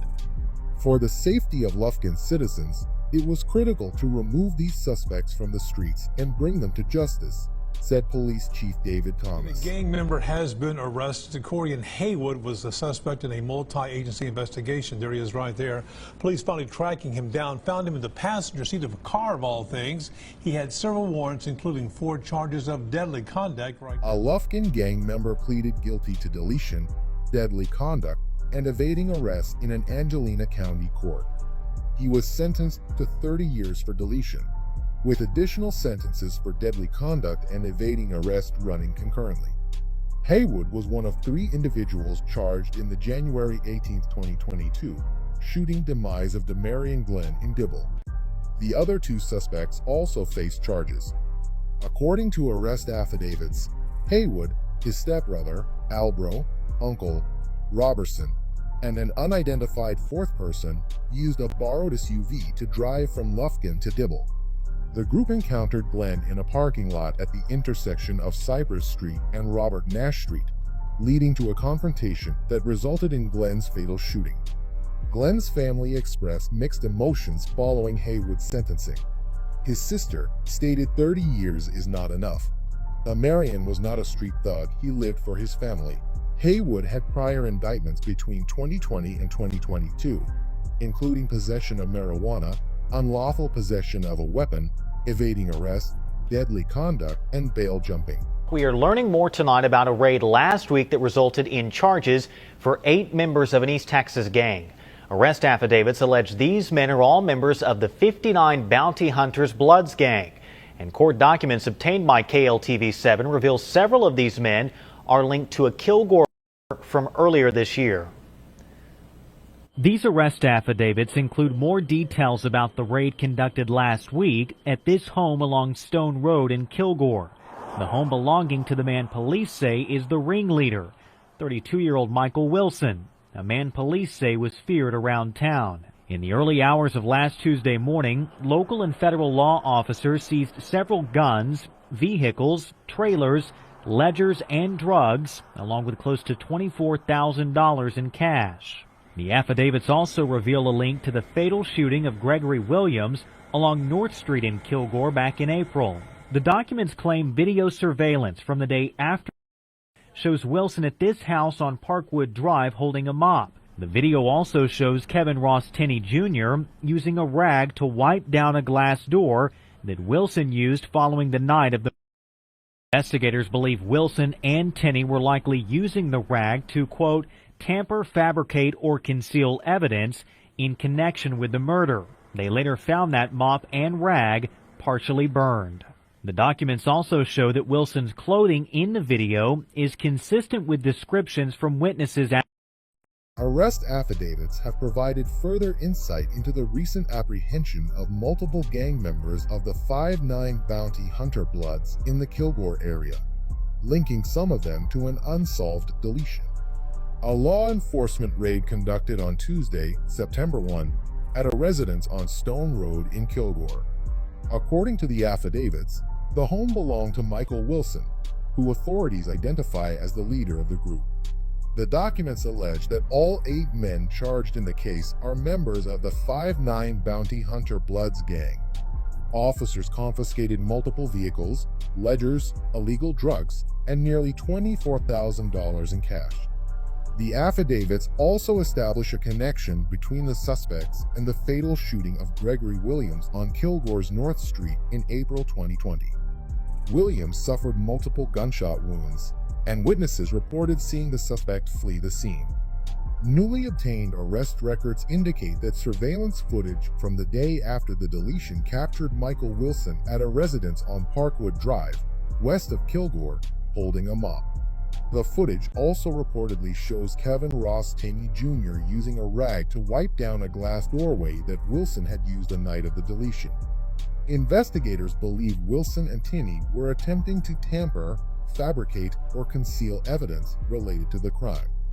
Both the mop and rag were later discovered partially burned. Additionally, Wilson's attire in the surveillance video closely matches witness descriptions from the crime scene. A search of the Parkwood Drive residence led officers to seize drugs, along with cash believed to be proceeds from drug sales. Kilgore Police Chief Todd Hunter described the gathered evidence as a treasure trove of intelligence on the gang, including more than 40 seized cell phones. Targeting members of and affiliates of the Chuko Tango gang. It's all part of a large-scale drug trafficking investigation. Estela, Thursday morning's operation resulted in the arrest of 21 individuals related to the Chuko Tango gang. That is according to the U.S. Attorney Jaime Esparza. All these individuals suspected of serious drug and firearm offenses. Now the arrest taking place across the borderland in southern New Mexico and West Texas, targeting El Paso, Socorro, Horizon, Las Cruces, and Anthony, New Mexico. The operations conducted in conjunction by federal, state, local, and tribal law enforcement agencies. Across the borderland, FBI agents arrested 21 members of the Chuko Tango gang in multiple early morning raids. Some of the raids happened in West El Paso. One was on the 600 block of Westway Boulevard. The other on the 7300 block of Lakehurst Road. The announcement was made during a news conference about 1 hour ago. I want to show you video of the scene that we got earlier this morning in West El Paso, that is of Lakehurst Road, as FBI agents were searching a home, which we now know was connected to these arrests. Officials say the individuals arrested today were suspected of serious drug and firearm offenses associated with the local gang known as Chuko Tangos. They are charged with a combination of statutes related to possession with intent to distribute cocaine. A coordinated operation targeted the prison-born gang known as Chuko Tango in raids across El Paso. The operation resulted in the arrest of 22 individuals, including accused Chuko Tango gang members, associates, and drug dealers. They faced charges related to the distribution of various drugs and illegal firearms. The arrests occurred in multiple locations, including El Paso, Horizon City, Socorro, and Las Cruces and Anthony, New Mexico. Due to the high number of arrests, detainees were processed at the El Paso County Coliseum. Charges against the suspects ranged from drug conspiracy and possession with intent to distribute to unlawful possession of firearms by felons. In other news, according to the El Paso FBI, in a successfully multi-agency-led operation, Michelle Angelica Pineda, known as La Cheli, was arrested in El Paso on Thursday. Pineda was wanted by the Mexican government for her alleged involvement in multiple in Ciudad Juarez. Law enforcement says Pineda had entered the U.S. illegally and was allegedly operating a drug trafficking ring for a gang out of Mexico. Michelle Angelica Pineda was arrested yesterday. She's wanted in Mexico for her alleged involvement in Firehouse and is suspected of multiple other Ciudad Juarez. Local law enforcement, including the FBI Safe Street Gang Task Force, learned that Pineda had entered into the United States illegally and was allegedly operating a drug trafficking ring from a gang from Mexico. Chuko Tango has been linked to Michelle Angelica Pineda, also known as La Cheli, a Juarez-based leader of the Aristas Asesinos street gang. Pineda is accused of leading a violent group that mutilated victims in ritualistic deletions dedicated to La Santa Muerte. Intelligence from the El Paso Police Department revealed communication between Pineda and Chuko Tango members, leading to her February arrest at an East El Paso motel. She was subsequently deported to Mexico, where she faces multiple deletion charges. Chuko Tango, named after the local nickname El Chuko for El Paso, is the city's faction of the larger Tango Blast gang, which operates in major Texas cities. Unlike hierarchical prison gangs like Barrio Azteca and the Aryan Brotherhood of Texas, Chuko Tango functions with a decentralized leadership structure. The gang does not enforce a blood-in, blood-out rule for membership and operates in loosely organized cells outside of prison. The gang has been involved in violent conflicts with the Barrio Azteca gang, particularly due to its refusal to pay a street tax for drug trafficking operations in El Paso. Tango Blast originated as a prison self-protection group and has grown into a network of loosely affiliated factions across Texas. The original Tango groups, known as the Four Horsemen, include Houston, D-Town, Dallas, Cerritos, Fort Worth, and ATX, Austin. Other factions include Tango Orijon in San Antonio, West Texas, Carpitos, Corpus Christi, and the Valucos from the Rio Grande Valley. Law enforcement agencies continue to monitor the expansion of Chuko Tango and other Tango Blast factions, focusing on their role in drug trafficking and violent crime in Texas and beyond. 5 alleged members of the money-chasing Forever Crip gang have been arrested in connection with an ongoing THC and Mary J trafficking operation in Abilene, Texas. On Monday, Crip members were taken into custody as part of the investigation. They face charges of possession of Mary J, manufacture delivery of a controlled substance, and engaging in organized criminal activity. According to court documents, all 5 suspects were present at the April search warrant execution, which led to the discovery of 13 pounds of Mary J, 90 grams of THC oil, 2 AK-47 firearms, and nearly $7,000 in cash inside a residence in North Abilene. Authorities also confiscated cell phones from the suspects, revealing conversations about organizing and completing drug sales. Investigators found thousands of images of large amounts of Mary J, THC oil, and cash stored on the suspect devices. Additionally, messages on Thompson's phone referenced plans to assemble a team to rob another local drug dealer. Several of the suspects were arrested on additional charges during the course of the investigation, including offenses related to large cash transactions and evading arrest. 3 of the 5 gang members were sentenced to probation, while the other 2 received jail time for their involvement in the operation. Following 4 MS-13 gang members have been arrested and charged with. Houston police say these 4 men stabbed Victor Castro Martinez to death, Marlon Miranda, Wilson Ventura Mejia, Miguel Aguilar Ochoa, and Carlos Enrique Torres. They are 18 to 33 years old. Castro Martinez's body was found in the woods in southeast Houston back in June. Authorities say they believe these suspects could also be tied to at least 7 other press conference now getting underway where more arrests may be announced. 11 members of the notorious MS-13 gang have been arrested and charged with 5 deletions committed in the Houston area over 2 months. The brutality of these crimes should shake any decent person, said Mayor Sylvester Turner. The first of these violent deletions took place on June 6, when 4 MS-13 gang members lured one of their own to Cullinan Park and fatally attacked him with a machete. According to Houston Police Chief Art Acevedo, Castro Martinez met his demise because he was suspected of associating with a rival gang. His burned-out car was found on June 8 near a retention pond in northwest Houston. 2 additional MS-13 members are suspected of involvement in the June 6 deletion. They are currently in custody in Liberty County for their alleged role in the July 3rd of another MS-13 gang member. On August 1st, police discovered the body of a man in a field in the 5300 block of W. Fuqua Street in southwest Houston. Investigators believe he was deleted in Galveston before his body was dumped in Houston. 3 days later, 4 MS-13 members fatally shot 25-year-old Johnny Torres outside La Union Mexican restaurant on Wilcrest Drive. Surveillance footage revealed that an argument inside the restaurant escalated into a targeted shooting as Torres exited the building. Police confirmed that Torres had no affiliation with the gang. Authorities arrested a 17-year-old who allegedly drove the getaway car, along with a 20-year-old and a juvenile suspect. On August 9, investigators found the body of a teenage girl who had been reported missing in May. Her remains were discovered in the same area where the August 1st victim was found. While the girl was not a gang member, she had ties to MS-13. The deletions occurred between May and August 2018, underscoring the gang's violent presence in Houston.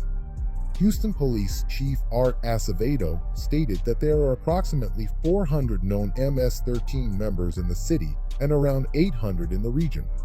With an estimated 20,000 gang members in Houston overall, MS-13 remains one of the most dangerous criminal organizations in the area.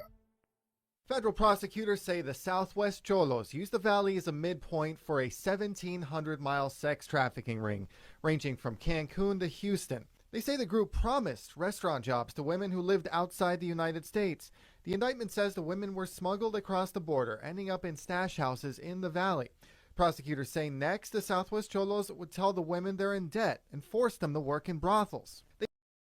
Would happen in Houston after Southwest Cholos got the women through the Sarita and Falfurrias checkpoints. One defendant in particular faced charges earlier this year for allegedly smuggling people. A Homeland Security investigator says Jose Ruben Palomo Martinez drove a tractor-trailer to the Falfurrias checkpoint, claiming it was full of melons. Using an X-ray scanner, the agent says they found 2 Chinese nationals and a Dominican man with no restraints, no food, and no water. The U.S. Attorney's Office for the Southern District of Texas has announced that several alleged members and associates of the Southwest Cholos street gang were indicted on a range of charges, including sex trafficking, drug trafficking, firearm sales, human smuggling, and identity theft. The defendants are charged as members or affiliates of the Southwest Cholos and face multiple counts, including conspiracy charges, sex trafficking by force, fraud or coercion, sex trafficking of a minor, interstate transportation, human smuggling, and importation of aliens for illegal purposes. Additionally, they are accused of drug trafficking involving drugs, illegal firearms trafficking, possession of firearms by felons, illegal re-entry into the U.S., false statements, and aggravated identity theft. According to the indictment, the gang operated multiple brothels in apartments across Houston and Mexico, with the Carriageway apartment complex on Dashwood serving as their primary hub for sex trafficking, drug distribution, and firearms sales. Victims, many of whom were undocumented immigrants, were falsely promised jobs in restaurants to pay off their smuggling debts. However, upon arriving in Houston, they were forced into gang-controlled brothels. Authorities allege that the defendants used threats and violence against victims and their families if they refused to comply or failed to meet financial quotas. In some cases, victims were tattooed with the names or nicknames of gang members, marking them as property and reinforcing control over them. The indictment also details separate human smuggling activities, with at least 9 individuals transported through stash houses in the Rio Grande Valley before being taken to Houston. Among them were 2 Chinese nationals, who allegedly paid more than $40,000 each. During law enforcement raids, authorities found 16 additional smuggled individuals hidden in stash houses throughout the area. Beyond human trafficking and smuggling, the gang was also allegedly involved in drug distribution and the sale of stolen firearms. The indictment states that firearms were sold as part of criminal enterprises operating within the gang's network. If convicted, the defendants face severe penalties. Those charged with sex trafficking face 15 years to life imprisonment, while drug trafficking carries a sentence of 10 years to life. Federal authorities continue to investigate the Southwest Cholos gang's criminal network, working to dismantle its operations in human trafficking, drug smuggling, and weapons distribution. Yeah, Keith, we're talking about a war between 2 gangs, the 103 and the YSB. That's on the south side, central and southeast Houston to be exact. And the district attorney's office tells us that between that turf war between those 2 gangs, they're responsible for some 51 murders since 2011, 28 of which took place last year, and many of those have gone unsolved. And so that's why tonight the DA is calling for more witnesses to come forward, including those who may know something about the 3 additional for which Johnson has not been charged, but tonight remains the primary suspect. They call Kendrick Johnson an MVP on social media, most valuable player. They also call him a sniper. He is deadly and high risk, but he's not the only one. Harris County District Attorney Kim Ogg on Johnson, but even bigger, the circle for which Ogg says Johnson serves as an axis.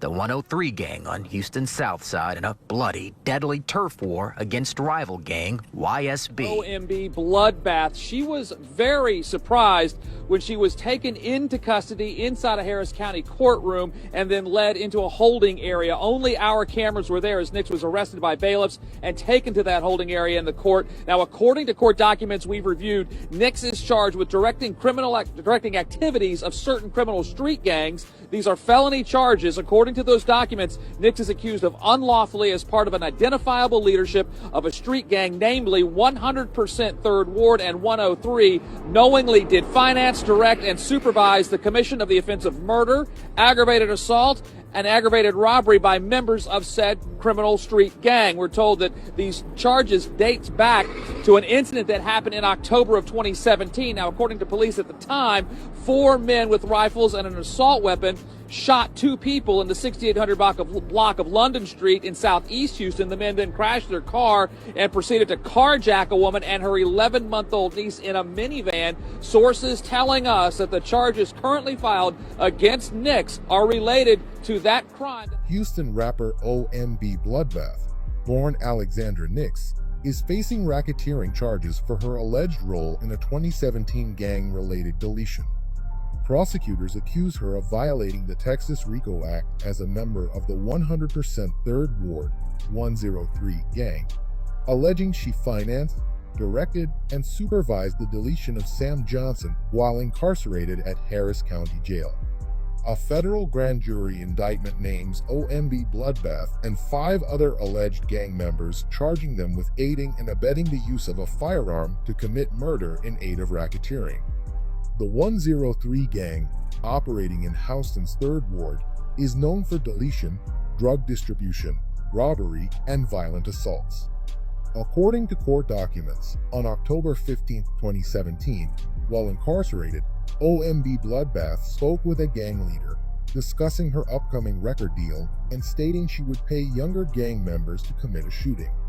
Before ending the call, she allegedly said, "You're going to have some good news in the morning when you turn on Channel 13.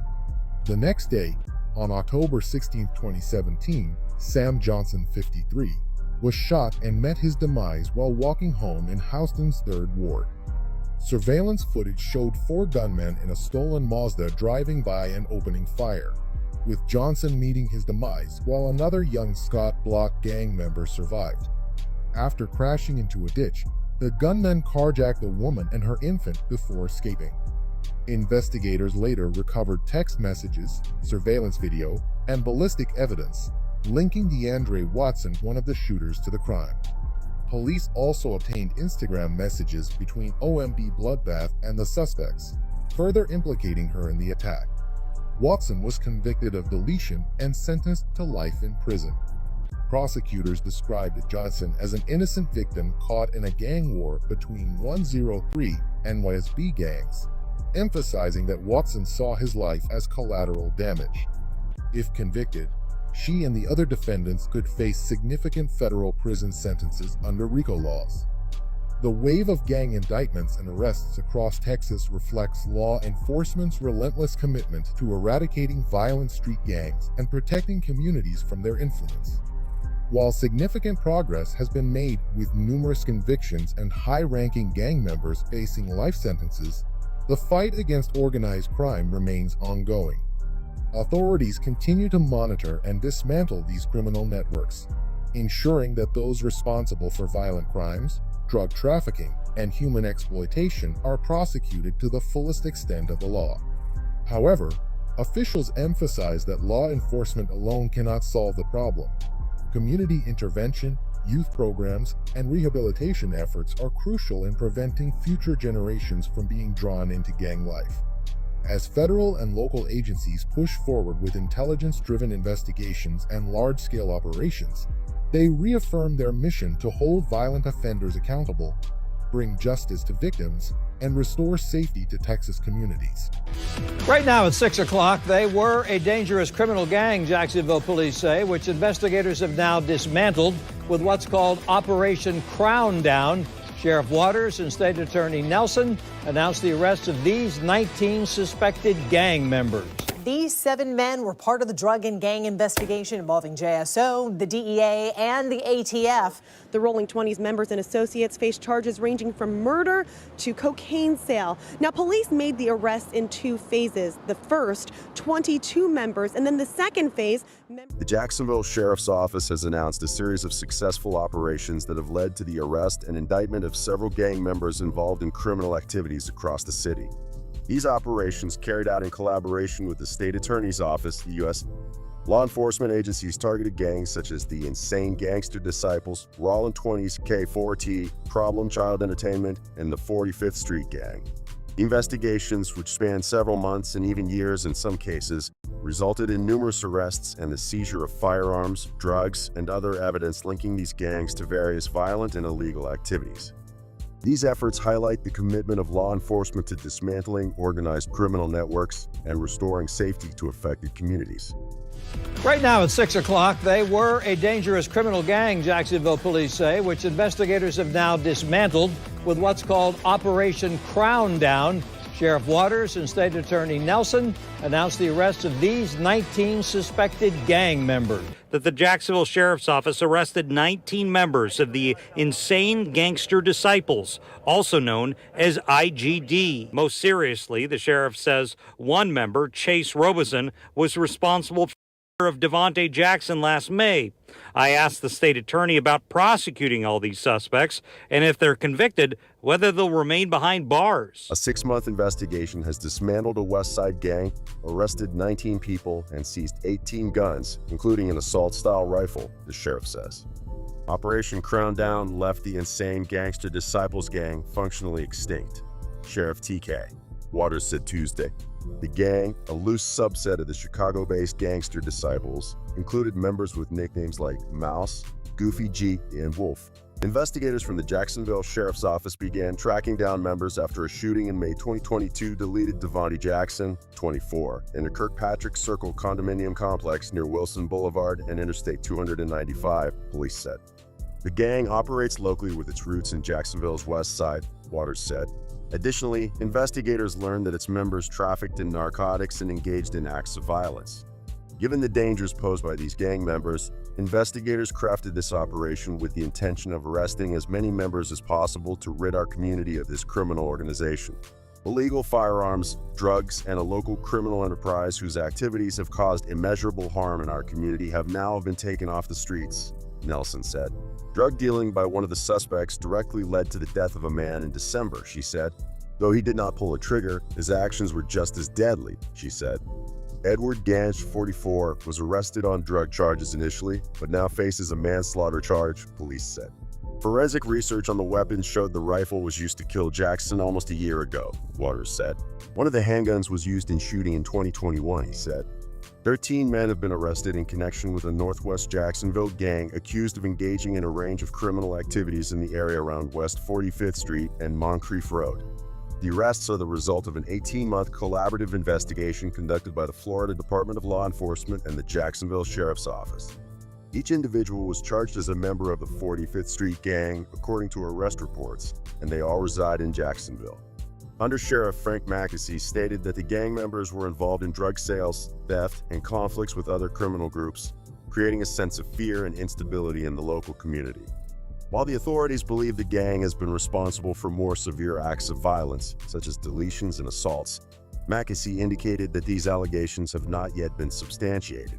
One of those arrested, 22-year-old Tyrone Curtis Gant, faces additional charges related to a deletion as well as drug and firearm possession. Mackesy noted that the gang operated collectively without a single leader and that some of the suspects were already in custody on other charges. The gang is known to have worn specific colors and used coded hand signals and greetings, but Mackesy did not provide further details. Murder. 46 alleged members of a dangerous gang are off the streets of Jacksonville following a long-term investigation by local and federal authorities. Well, Katie, the sheriff went as far as to say that this gang, the Rolling 20s, has been dismantled. This was a large-scale operation. The sheriff says this gang has ties up and down the East Coast. Now, this investigation all started back in April 2016.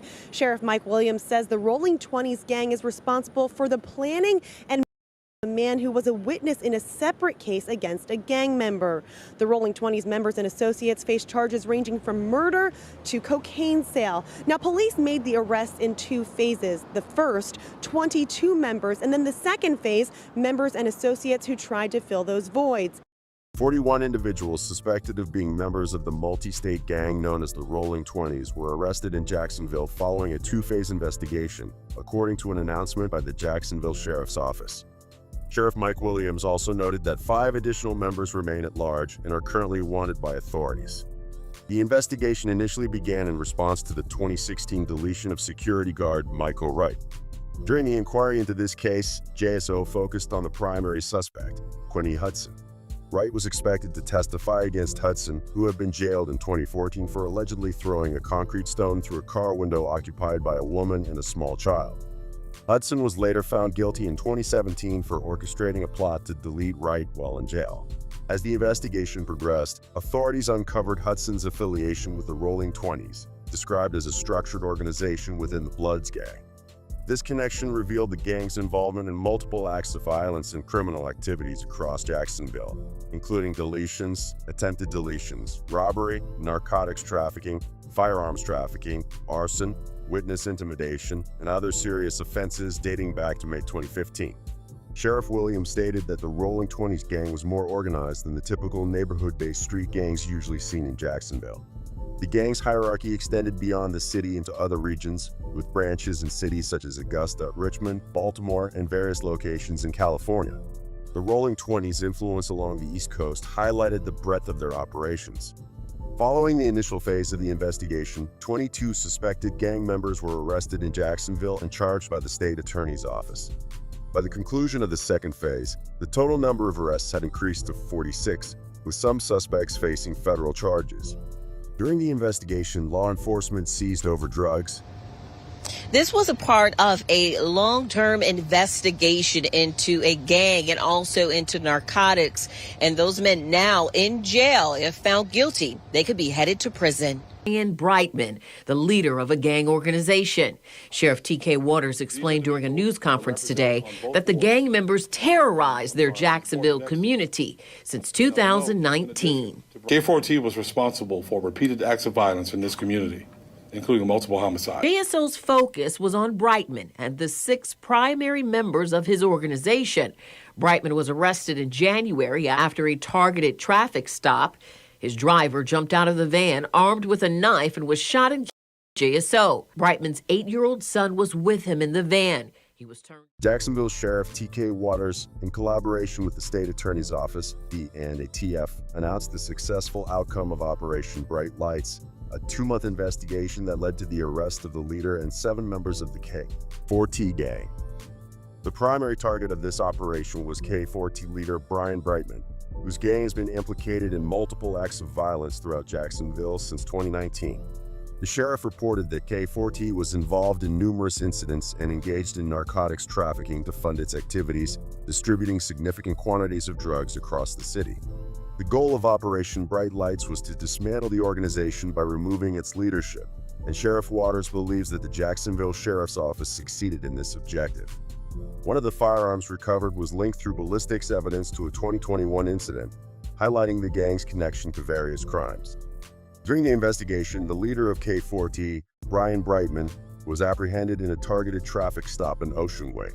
His driver, Eric Thornton, was fatally shot by a Jacksonville officer after brandishing a knife. Brightman's 8-year-old son was present in the vehicle at the time of the arrest. According to Sheriff Waters, the K4T gang had approximately 40 members and was distributing large quantities of drugs. The firearms recovered during the operation were linked to several crime scenes. One Glock pistol was connected to 4 separate incidents, while a rifle was associated with 2 crime scenes from the previous fall. Sheriff Mike Williams announced the arrest of 10 members of Problem Child Entertainment, a group that authorities say portrayed itself as a music collective, but was involved in a series of criminal activities, including robberies, shootings, drug trafficking, and other violent acts. This group is alleged to have been connected to several incidents, including the 2016 drive-by shooting that resulted in the deletion of 22-month-old Aiden McClendon. During a press conference, Sheriff Williams stood alongside a display of those arrested on federal racketeering charges, explaining that the investigation into PC spanned several years and concluded with a final arrest on November 10th. He stated that the group had been responsible for numerous firearm-related incidents over the past 3 years, including multiple acts of violence. Once PC was identified as a violent gang, law enforcement agencies concentrated their efforts on identifying the primary members and dismantling the organization. Authorities linked several members to various violent acts, including the 2016 drive-by incident involving Aiden McClendon and the July incident involving 23-year-old Glenn McNeil Jr. Sheriff Williams revealed that Jacksonville is home to about 40 documented gangs with approximately 800 members. He described PC as a street gang disguised as an entertainment group and declared that their reign of terror has come to an end, emphasizing that the community had endured enough. Among those arrested, Quaim Richardson, 18, faces multiple charges, including those related to Aiden's incident. Henry Hayes, 4, also 18, was previously arrested and charged in connection with the same incident. His older sister, Cynthia, 21, was taken into custody on charges of assisting other gang members by providing them with transportation and getaway vehicles. Sheriff Williams noted that this was a significant breakthrough in the investigation, which allowed authorities to piece together the connections between various members and link them to the organization. Danny Haddon, 20, faces 2 racketeering charges and has been linked to a firearm used in the Jacksonville Beach incident involving McNeil during 4th of July festivities. New evidence presented by prosecutors indicates that other members of the gang had plans to ambush a police officer in his patrol car using an assault-style rifle. However, law enforcement have been monitoring their activities, including social media and communication channels, and gathering intelligence from those already in custody. The extensive investigations and subsequent arrests of gang members in Jacksonville represent a significant step towards disrupting the operations of dangerous criminal organizations. By targeting these groups through coordinated efforts and utilizing laws such as the Racketeer-Influenced and Corrupt Organizations (RICO) statute, law enforcement agencies have demonstrated their resolve in holding those responsible for violent and illegal activities accountable. While these actions have significantly weakened the gangs involved, ongoing vigilance and community support will be crucial to preventing the resurgence of gang violence. Shooting on Wall Street, 2 people, violent incident. Sex, money, guns, drugs, and ruthless violence. Detectives infiltrated 2 drug organizations. Down on violent crime tonight, a second arrest in last week's shooting at the mall at Millennia. Orlando police say the gunfire is part of a gang feud. Millions of dollars in stolen property, 25 law enforcement agencies, and a 2-year-long investigation, all of it leads back to Orlando. Tonight, Orlando police say they have made arrests, but there are more to come. Gang brawl right in the middle of an intersection. Shots were fired, and now 4 men are behind bars. In recent years, Central Florida has seen a surge in gang-related violence, theft, and drug trafficking, as evidenced by multiple high-profile operations carried out by law enforcement agencies. From organized car theft rings to shootings between rival factions, gangs such as the Army, 438, and the Mongols have been responsible for widespread criminal activity throughout the state. Investigations such as Operation X-Force, Operation Drive-By-Bye, and Operation Dirty 30s have revealed the extent of these gangs' involvement in violent crimes, retaliatory attacks, and the distribution of dangerous counterfeit drugs. Local law enforcement, in collaboration with state and federal agencies, continues to intensify efforts to dismantle these groups and curb the wave of violence threatening communities. Ladies, these are the 5 gang members that Orlando police have arrested in an operation they're calling Operation Hot Wheels. Now, investigators tell us these guys stole cars from neighborhoods, used them to commit crimes all over the state of Florida, and then they brought stolen guns right here to Central Florida communities. According to Mills court papers, Orlando police detectives have connected him and other gang members to car thefts involving 25 law enforcement agencies all across the state. They say this picture from Mills' Instagram account shows him standing next to one of 3 cars that they say was stolen from a dealership in Merritt Island. Detectives say this shot from his Instagram shows him next to a white Chevy Camaro, one of 4 cars stolen in Hillsborough County. Bail out, bail out. The Volusia County Sheriff's Office helped locate Mills last year after investigators say he stole a Ford Mustang from a dealership in Palm Coast. Get your hands up! Watch him in now, watch it, Batman! He was apprehended hiding in someone's swimming pool, but he bonded out of jail 20 days later. In all, Orlando police say Mills and the other 5 already in custody are responsible for nearly $2 million in stolen property, 59 stolen vehicles, and 19 stolen firearms. 5 gang members from Central Florida have been arrested after a 2-year investigation revealed their involvement in nearly $2 million worth of thefts across the state, according to the Orlando Police Department. Detective Mike Glathern explained the gang's method. They would steal a car in Orlando, drive it to another city, and use it to rob car dealerships. They'd steal a car from Orlando and then travel in groups of 4, 5, or 6 to commit the thefts, Glathern said. Court documents link Mills and other gang members to car thefts in at least 25 different law enforcement jurisdictions throughout Florida. Investigators cited a photo posted on Mills' Instagram, where he is seen standing next to one of 3 cars stolen from a Merritt Island dealership. Another post shows him next to a white Chevrolet Camaro, one of 4 cars stolen from a Hillsborough County dealership. Last year, the Volusia County Sheriff's Office helped track down Mills after he allegedly stole a Ford Mustang from a dealership in Palm Coast. He was found hiding in a pool in DeLand, but was released on bail 20 days later. In total, the Orlando Police Department reports that Mills and the other 5 arrested suspects are responsible for $2 million in stolen property, 59 stolen vehicles, and 19 stolen firearms. 6 o'clock, October 8th, Orlando police evacuate Mall at Millennia after people hear gunshots coming from the food court area. Officers arrest 19-year-olds Trayvon Graham and Joshua Holder and charge them both with attempted first-degree. According to Holder's arrest warrant, one of their intended targets was 20-year-old Jaquavia Smith, known better in rap music circles as Glock 9. His social media handle includes a reference to AFNF. This 20-year-old Javari Walker is the biggest name associated with the 438. He's better known on the music scene as Hot Boy, and his handle includes a 438. Attorneys for both Smith and Walker deny they're a leader or a member of a street gang. Smith's attorney says he's had no involvement in any of the shootings other than being shot at. Walker's attorney says 438 is not a gang. It's a state road that runs through the Pine Hills communities. The Orange County Sheriff's Office held a news conference on Friday to provide details on a 9-month investigation conducted by the Metropolitan Bureau of Investigation into gang activity within Orange County. Dubbed Operation X-Force, the investigation began in October as tensions between 2 rival gangs, the Army and 438, escalated. Investigators revealed that the conflict was fueled by disputes over music, women, and territory. Sheriff Mana explained that the Army gang operates out of the Mercy Drive area, while the 438 gang is based in the Silver Star Road area. This ongoing feud between these gangs has led to over 30 shootings and several across multiple jurisdictions. Mina said, investigators noted that 4 individuals lost their lives after being caught in the crossfire of these retaliatory shootings. Throughout the investigation, authorities seized 15 firearms, including 2 stolen guns and 2 directly linked to the death of King, according to Stucker. Additionally, 13 auto-sears devices capable of converting semi-automatic guns into fully automatic weapons were recovered from the home of Jaquavius Smith, also known as Glock 9. In total, 34 individuals have been arrested as part of the investigation, with 32 facing racketeering charges. A series of drive-by shootings in Central Florida, triggered by the demise of gang member Diane Outsey in May 2021, has led to numerous arrests as part of Operation Drive-By-Buy.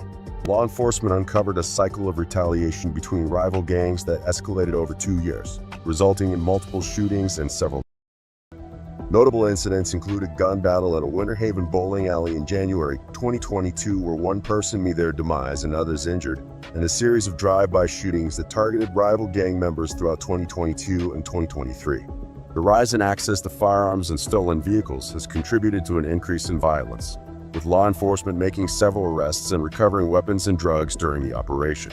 Despite these efforts, the cycle of gang-related violence has continued to endanger the community. A street gang is under investigation for distributing counterfeit drugs laced with fentanyl, resulting in multiple deletions, Assistant State Attorney Ann Wedge McMillan said. Orange and Osceola State Attorney Andrew Bain announced that a 37-count indictment has led to the dismantling of the gang. 11 individuals have been charged in Operation Dirty 30s with crimes such as deletion and racketeering. Bain stated that the defendants were part of a gang known as Respect, Money Structure, or Everybody K. They're destroying lives, my life, my daughter's life, said Laura Linners, the mother of one of the victims. Evidence photos revealed the gang's alleged operations, which included manufacturing counterfeit drugs designed to mimic common prescriptions. The investigation, which lasted nearly a year, was a joint effort involving the Orange County Sheriff's Office, the Orlando Police Department, and the State Attorney's Office. Biker gang brawl right in the middle of an intersection. Shots were fired, and now 4 men are behind bars. And Fox 35's Manny Martinez is live near where it happened in Titusville. So, Manny, one of the men reportedly started shooting at the others, who he says attacked him. Yeah, to try to get away, John. It happened right here at this intersection. Police describe a setup. 3 members of one gang waiting on the lone member of another, blocking traffic before they attacked. In the middle of the evening rush on a summer Friday in July, traffic at the corner of US 1 and State Road 50 could do nothing but watch as 4 men brawled in the street. An arrest affidavit shows witnesses reported the motorcyclists fought with whatever they had, be it knives, baseball bats, pipes, and batons. Titusville police arrested Gage Wilson, Matthew Limperatos, Joseph Summerhill, and Anthony Cifuentes. Police say they're all suspected gang members, with the 3 members of the Mongols outlaw gang beating up on Cifuentes, a member of the Warlocks outlaw gang. Police say Cifuentes pulled out a gun and shot his way out of the scuffle. All 4 suspects scattered before police showed up. 4 members of rival motorcycle gangs have been arrested after police say they clashed in a Titusville intersection. Authorities reported that 3 members of the Mongols outlaw gang unlawfully gathered in the southbound lanes of U.S. 1 near the intersection with the R50, blocking traffic and preventing a Warlocks motorcycle gang member from proceeding.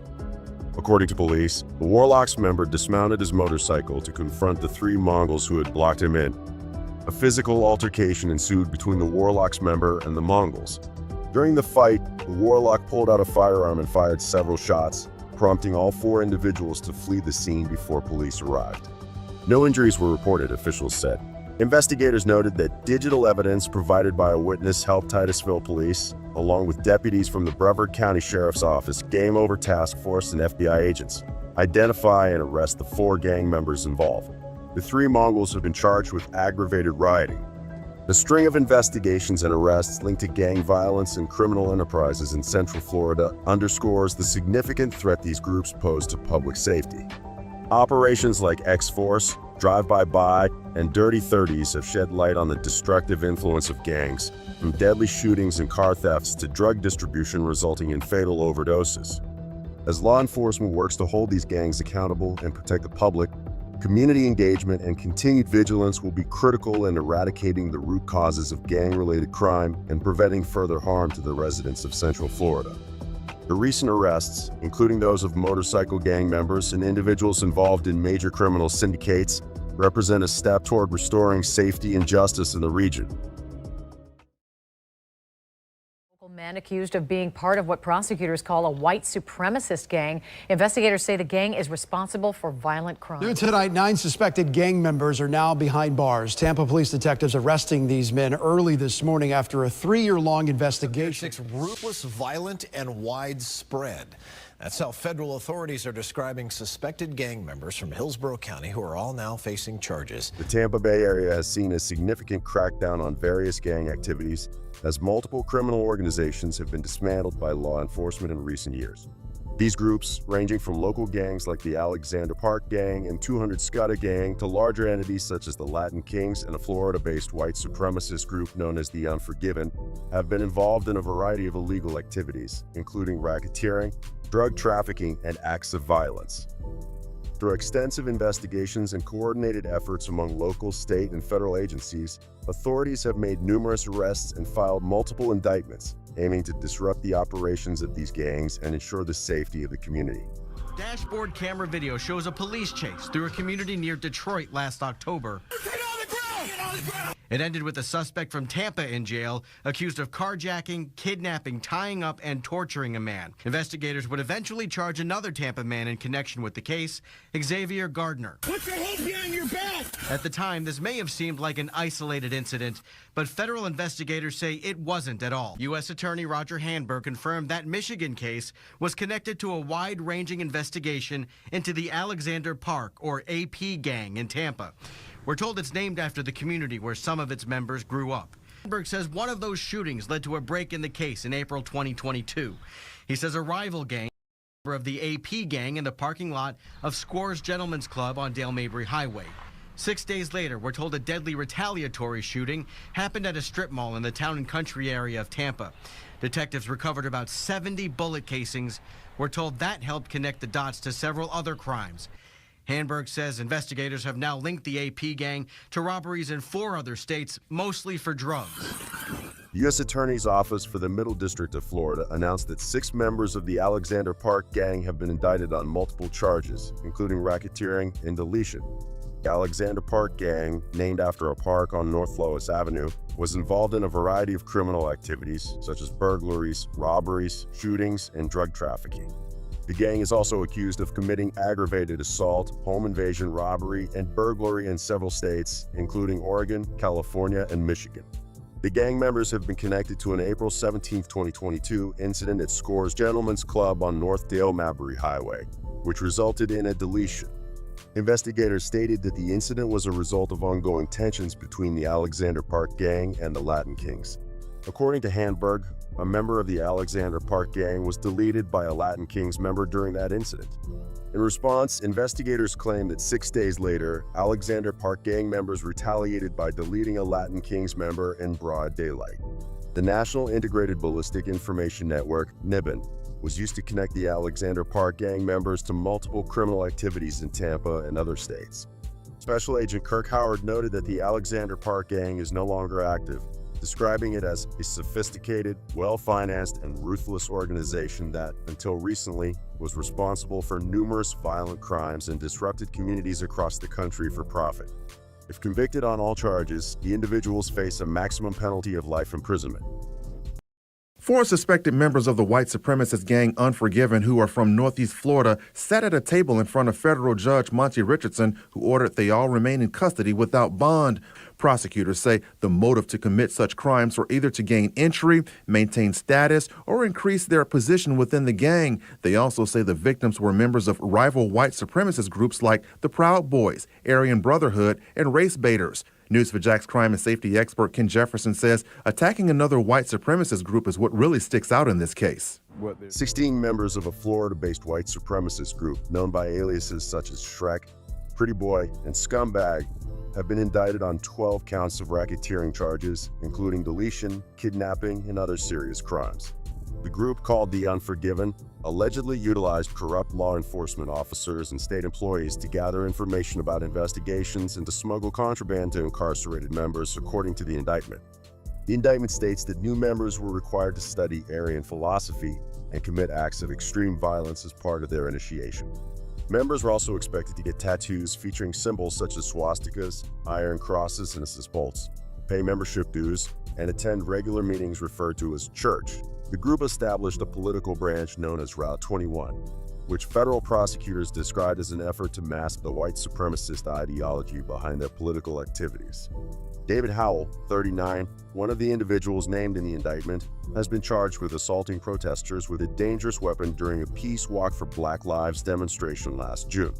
If convicted, several members, including George Shrek Andrews, Brandon Scumbag Welch, and Joshua Chain Gang Wilson, could face up to 30 years in prison. New tonight, 9 suspected gang members are now behind bars. Tampa police detectives arresting these men early this morning after a 3-year-long investigation. According to Police Chief Brian Dugan, they're members of the 200 Scudder Gang and responsible for numerous crimes across the country, including witness tampering, identity theft, credit card fraud, and much more. Stupid boy, you ain't gonna take that. The gang members include rappers who wrote songs that describe shootings, snitches, and the absence of fear of law enforcement. Detectives were able to use their music videos, which they posted on YouTube, to connect them to several crimes. This investigation started after the 2016 17-year-old at the Red Roof Inn on Bush Boulevard. Joshua Green, in this surveillance picture wearing a Scudder Gang t-shirt, is the suspected.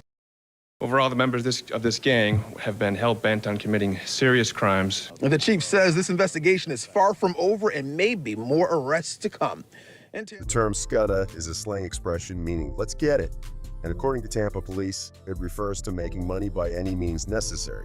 This is precisely what the 200 Scudder gang was allegedly doing, as authorities claim its members engaged in a range of activities, including racketeering, identity theft, credit card fraud, illegal firearm purchases, witness intimidation, and drug distribution, stretching from Hillsborough County to Georgia.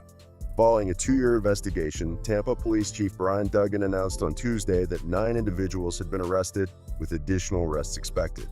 According to police, the gang's fraudulent activities affected up to 100 victims, and members appeared to operate without fear of apprehension, even using a rap label in Georgia to boast about their actions and their disregard for the law. Chief Duggan stated that this apparent sense of invulnerability among gang members would soon come to an end as more arrests were made. The gang has been linked to a 2016 incident involving the deletion of a 17-year-old during a shootout at a motel on Bush Boulevard, as well as a gang-related feud in April 2017 that resulted in the shooting of 2 rival gang members in Sulphur Springs. Another shooting in May 2017 led investigators to uncover the extent of the gang's activities. The investigation initially focused on what seemed to be a routine drug deal, but soon revealed a more extensive network of fraud and other criminal operations. According to police spokesman Steve Hegarty, the gang members used personal information and credit card numbers obtained online to carry out various financial scams. Additionally, police discovered connections to previous incidents where witnesses had been intimidated, leading to shortened prison sentences for some individuals involved. Officer Steve Monforti of the Tampa Police Department's Violent Crime Bureau explained that in several cases, witnesses had been pressured not to testify, resulting in reduced consequences for those implicated. One shooting victim had to relocate to another state due to intimidation. Among the cases newly linked to the gang is that of Kelly Stacy Jr., a 17-year-old who was deleted during an October 30, 2016 incident. According to court records, Stacy and a friend attempted to purchase $300 worth of smoke using counterfeit $100 bills. The situation escalated, and Stacy was inadvertently deleted by his friend. Investigators later identified members of the 200 Scudder gang as being involved in the drug deal at the hotel, leading to third-degree deletion charges against Joshua Damian Green, 32, for his role in the events that culminated in Stacy's deletion. The quality of the gang's rap videos, according to Officer Chris Skull, indicated the success of their financial schemes, with an increase in production value reflecting their growing revenue over the years. Special Agent in Charge Mark Brutnell of the Florida Department of Law Enforcement's Tampa office noted that the gang had been determined to carry out serious criminal activities, but the recent arrests represented significant progress in addressing these issues. Well, they're calling this Operation Checkmate, as in game over, and the sheriff says it is game over for a number of alleged high-level drug traffickers operating in southern Hillsborough County. Six-figure cars, six-figure chains, six-figure cash. Investigators say this was all part of a day in the life of two high-ranking Latin King gang members recently busted. Expensive cars, jewelry, and firearms were a part of everyday life for two high-ranking members of the Latin Kings who were recently arrested during a 3-month narcotics operation in Hillsborough County. According to Sheriff Chad Chronister, detectives and D agents seized over $800,000 worth of drugs, along with 15 firearms, cash, and stolen property after executing search warrants at 5 locations in Wamama last Thursday. The sheriff identified the 2 men leading the local operation as Omar Bravo, the state's top drug supplier, and Fidencio Robles, one of the top 5 Latin Kings members in Florida. The stash houses were reportedly used by at least 19 other dealers to distribute significant quantities of drugs, generating hundreds of thousands of dollars in monthly revenue. During a press conference on Monday, Sheriff Chronister was joined by State Attorney General Ashley Moody, who cited border security issues as a contributing factor to the gang's ability to operate in Florida. "We know the lack of security at the southern border has only fueled the growth of these gangs that have infiltrated our state," said Attorney General Ashley Moody. Investigators also discovered the Latin Kings' operational manual, detailing the gang's leadership structure and locations, which Sheriff Chronister said is one of only a few known copies in existence.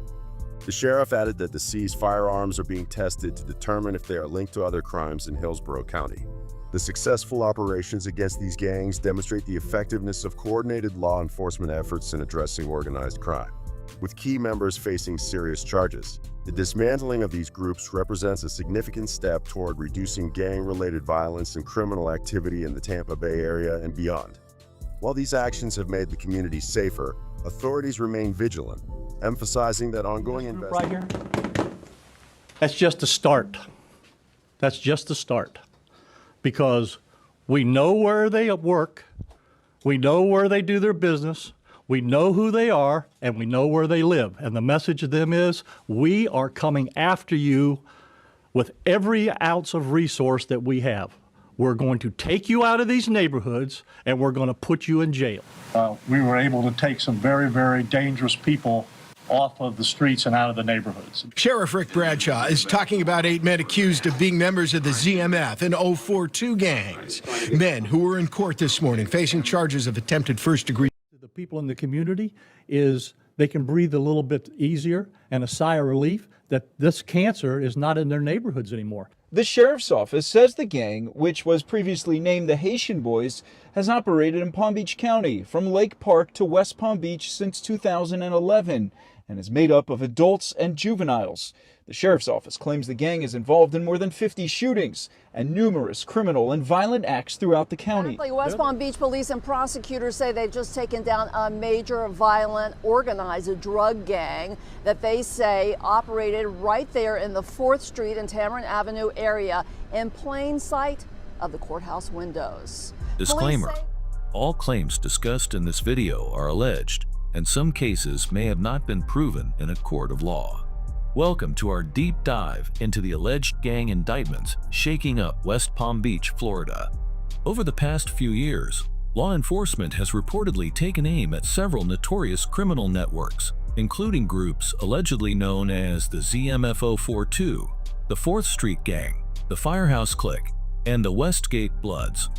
In a series of dramatic operations and investigations spanning from high-profile retaliatory shootings to sprawling racketeering cases, authorities have presented alleged claims that connect these gangs to a wide range of violent crimes. Today, we're going to break down these allegations, examine the evidence cited, and explore how these indictments may reshape the fight against gang violence in West Palm Beach. Dave? Shannon, deputies are connecting a double homicide at a Sweet 16 party 4 years ago to a shooting at a party for high school seniors 2 years ago. And tonight, they say the 8 men connected to the 2021 shooting are now behind bars. We were able to take some very, very dangerous people off of the streets and out of the neighborhoods. Sheriff Rick Bradshaw is talking about 8 men accused of being members of the ZMF and 042 gangs. Men who were in court this morning facing charges of attempted first-degree. The story starts in 2019. 2 teens were shot in a Sweet 16 birthday party at Lake Belvedere Estates. 2 years later, deputies say friends of the slain teens and their families sought revenge, drove to a seniors skip day party at Ocean Reef Park in Singer Island, then opened fire, shooting 2 people who survived. See, here's the mentality that you have in some of these gangs. They think they can do what they want to. Deputies say the 8 suspected gang members were at the park on Singer Island targeting Kenneth Bowles. Deputies say some of the 8 suspected Bowles was a trigger man in the 2019 Belvedere slayings. Bowles was shot 6 weeks after the Ocean Reef gunfire in 2021. No one has been charged. We are still working on it. That's why we have an idea, obviously. We need more information from the public. We're going to continue to investigate until we solve it. Room only at the Salvation Army Rec Center in Lake Worth as people came to say their goodbyes to Maltier Charles Jr. Mo, as friends call him, is a 17-year-old who was one of 2 teens shot at a park after a Sweet 16 party. At the funeral, emotions ran high as family thanked the crowd for the overwhelming support.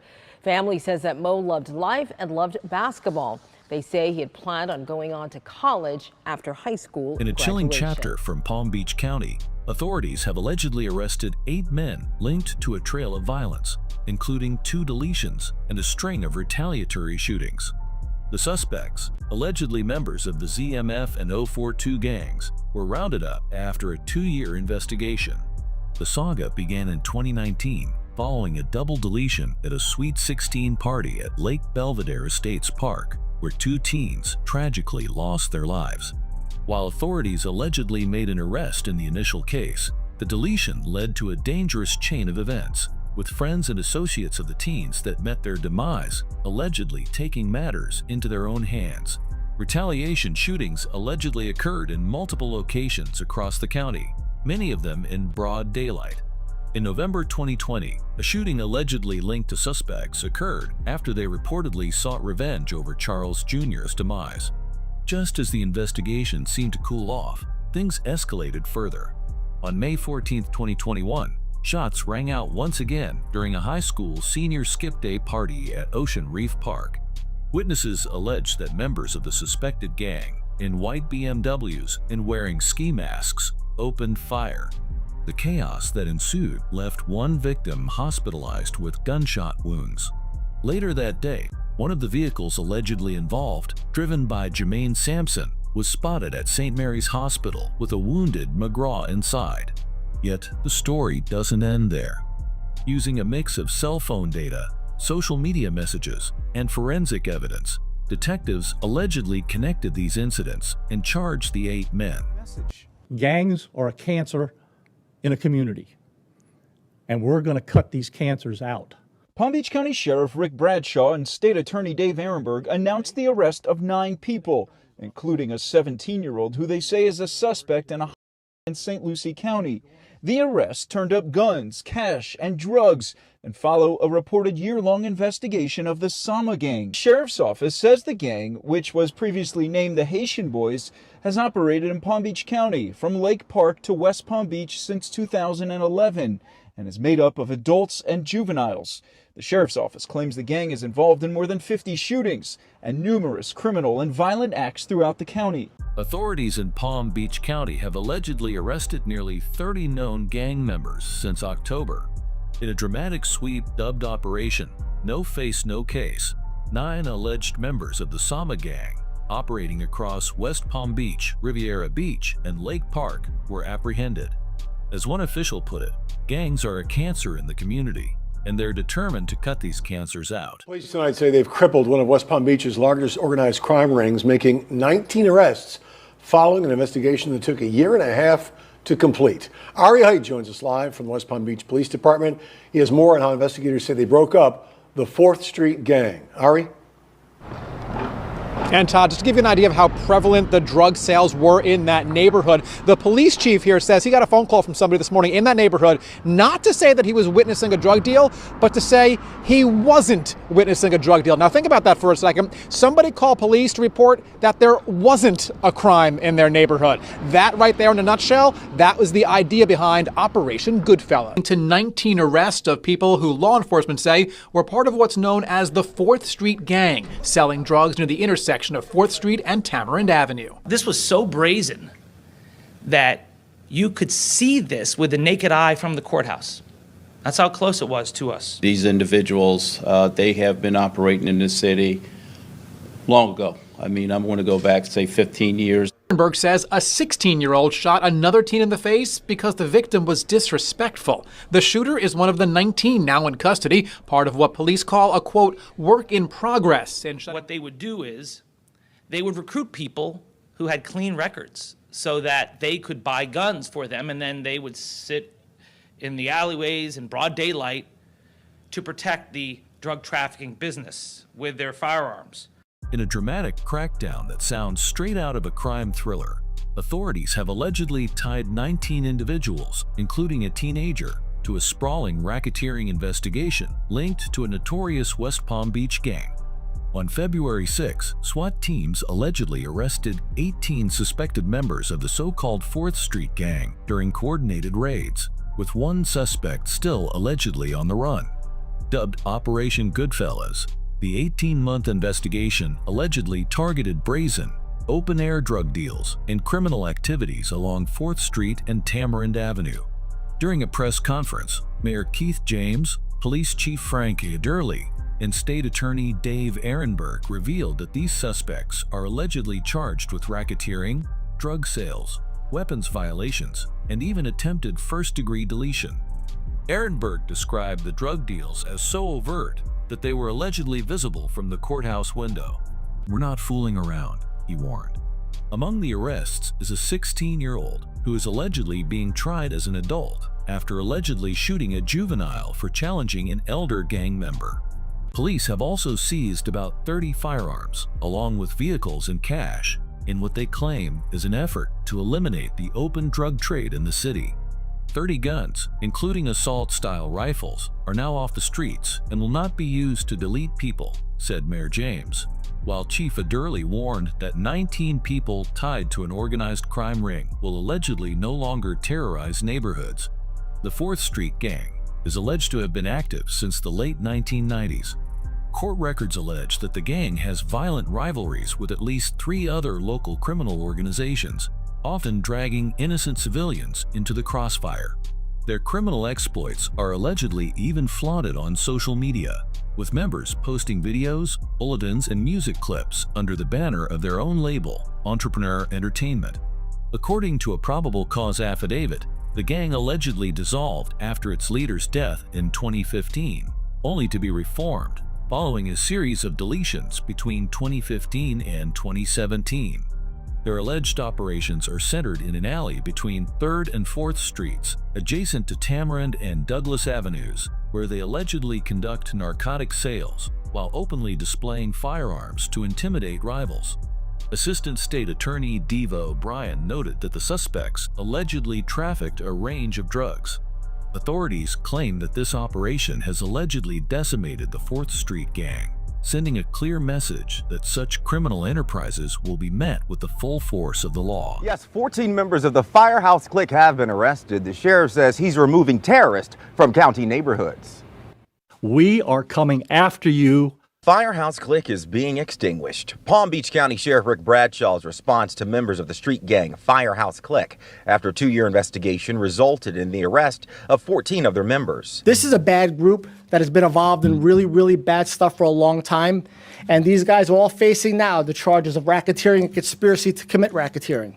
It's 50 years in prison they're looking at right now, on top of any other cases that we get. 4 open homicide investigations dating back to 2013 through 2018 throughout the county are now closed. Investigators say arrest of gang members tied to a highly publicized 5th homicide investigation at Palm Beach Central High School during a kickoff football game is soon to come. Through our investigation, we have determined that Derek Williams and Mark Luciano are the suspects in that case. I'm telling you that case is still open. We have not closed that case yet, but they are the suspects. We know for a fact they are the ones that did this. Allegedly, the notorious Firehouse Click gang has been wreaking havoc throughout Palm Beach County for years, accused of committing a staggering array of violent crimes. Charges against its members span deletion, attempted deletion, robbery, arson, narcotics trafficking, aggravated assault, racketeering, and conspiracy. Among the suspects, one individual, Travis Stubbs, has faced scrutiny in at least 3 high-profile deletions dating back to 2014. Authorities believe he may be responsible for the deletions of Andrew Dixon in 2014, Antoine Smith along I-95, and Albert Jones 3 years later. In a sweeping operation dubbed Operation Prometheus, local law enforcement successfully dismantled a significant portion of the gang, arresting 14 alleged members. We know who they are, where they live, and what they're up to. We're taking them down. However, as the legal process continues to unfold, new twists have emerged.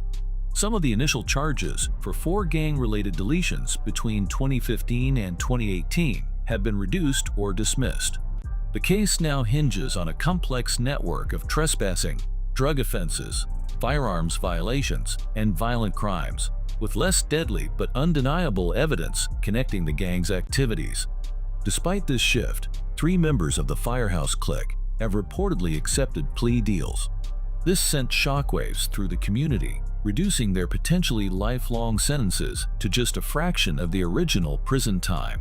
In addition, the ongoing legal maneuvering and potential plea deals sparked speculation. Was there insufficient evidence to link the gang to all the violence they were initially accused of? Or is this merely a strategic move to protect other crucial investigations until... Nearly 3 years later, family members sat in court as a judge ordered no bond for Devontae White. Judge, I'm invoking his right to an attorney. I don't want him to speak to any law enforcement. Accused Devontae White will remain behind bars after deputies say he shot and 18-month-old Isarian Collin back in 2014. He has 10 failures to appear, 3 felonies, 2 misdemeanors. According to court documents, Isarian's stepfather was meeting White off of Quailwood Drive in West Palm to sell him. Isarian, his mother, and another child were also in the car when deputies say the drug deal happened. But White pulled a gun, there was a struggle, and the toddler was shot in the stomach. Local gang networks. The Firehouse Clique's alleged reign of terror is far from over, and law enforcement is poised to ensure the gang's influence continues to shrink in the months ahead. Meanwhile, the 14th man, Devontae White, remains behind bars, allegedly serving a life sentence for the May 2014 demise of 18 Monthold.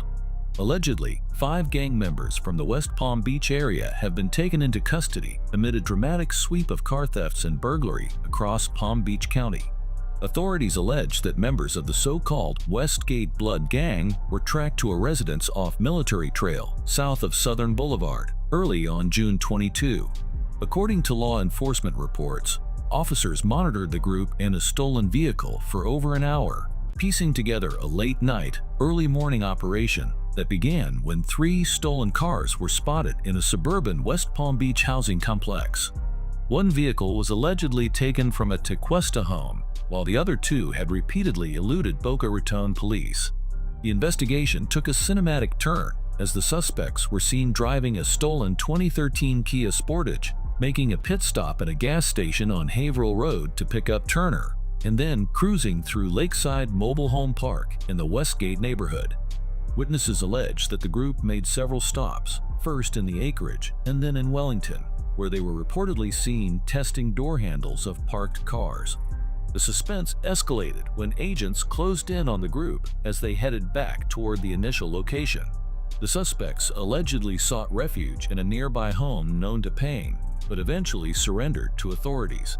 In addition to the car thefts, investigators have linked the men to a series of burglaries involving stolen guns, jewelry, checkbooks, cameras, and even a rosary, spanning several weeks from Jupiter to Boca Raton.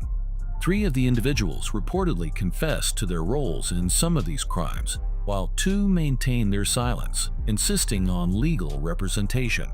This unfolding saga adds yet another layer to the ongoing challenges law enforcement faces in curbing gang-related activities in West Palm Beach. In conclusion, these alleged indictments mark a significant turning point in West Palm Beach's ongoing battle against organized crime.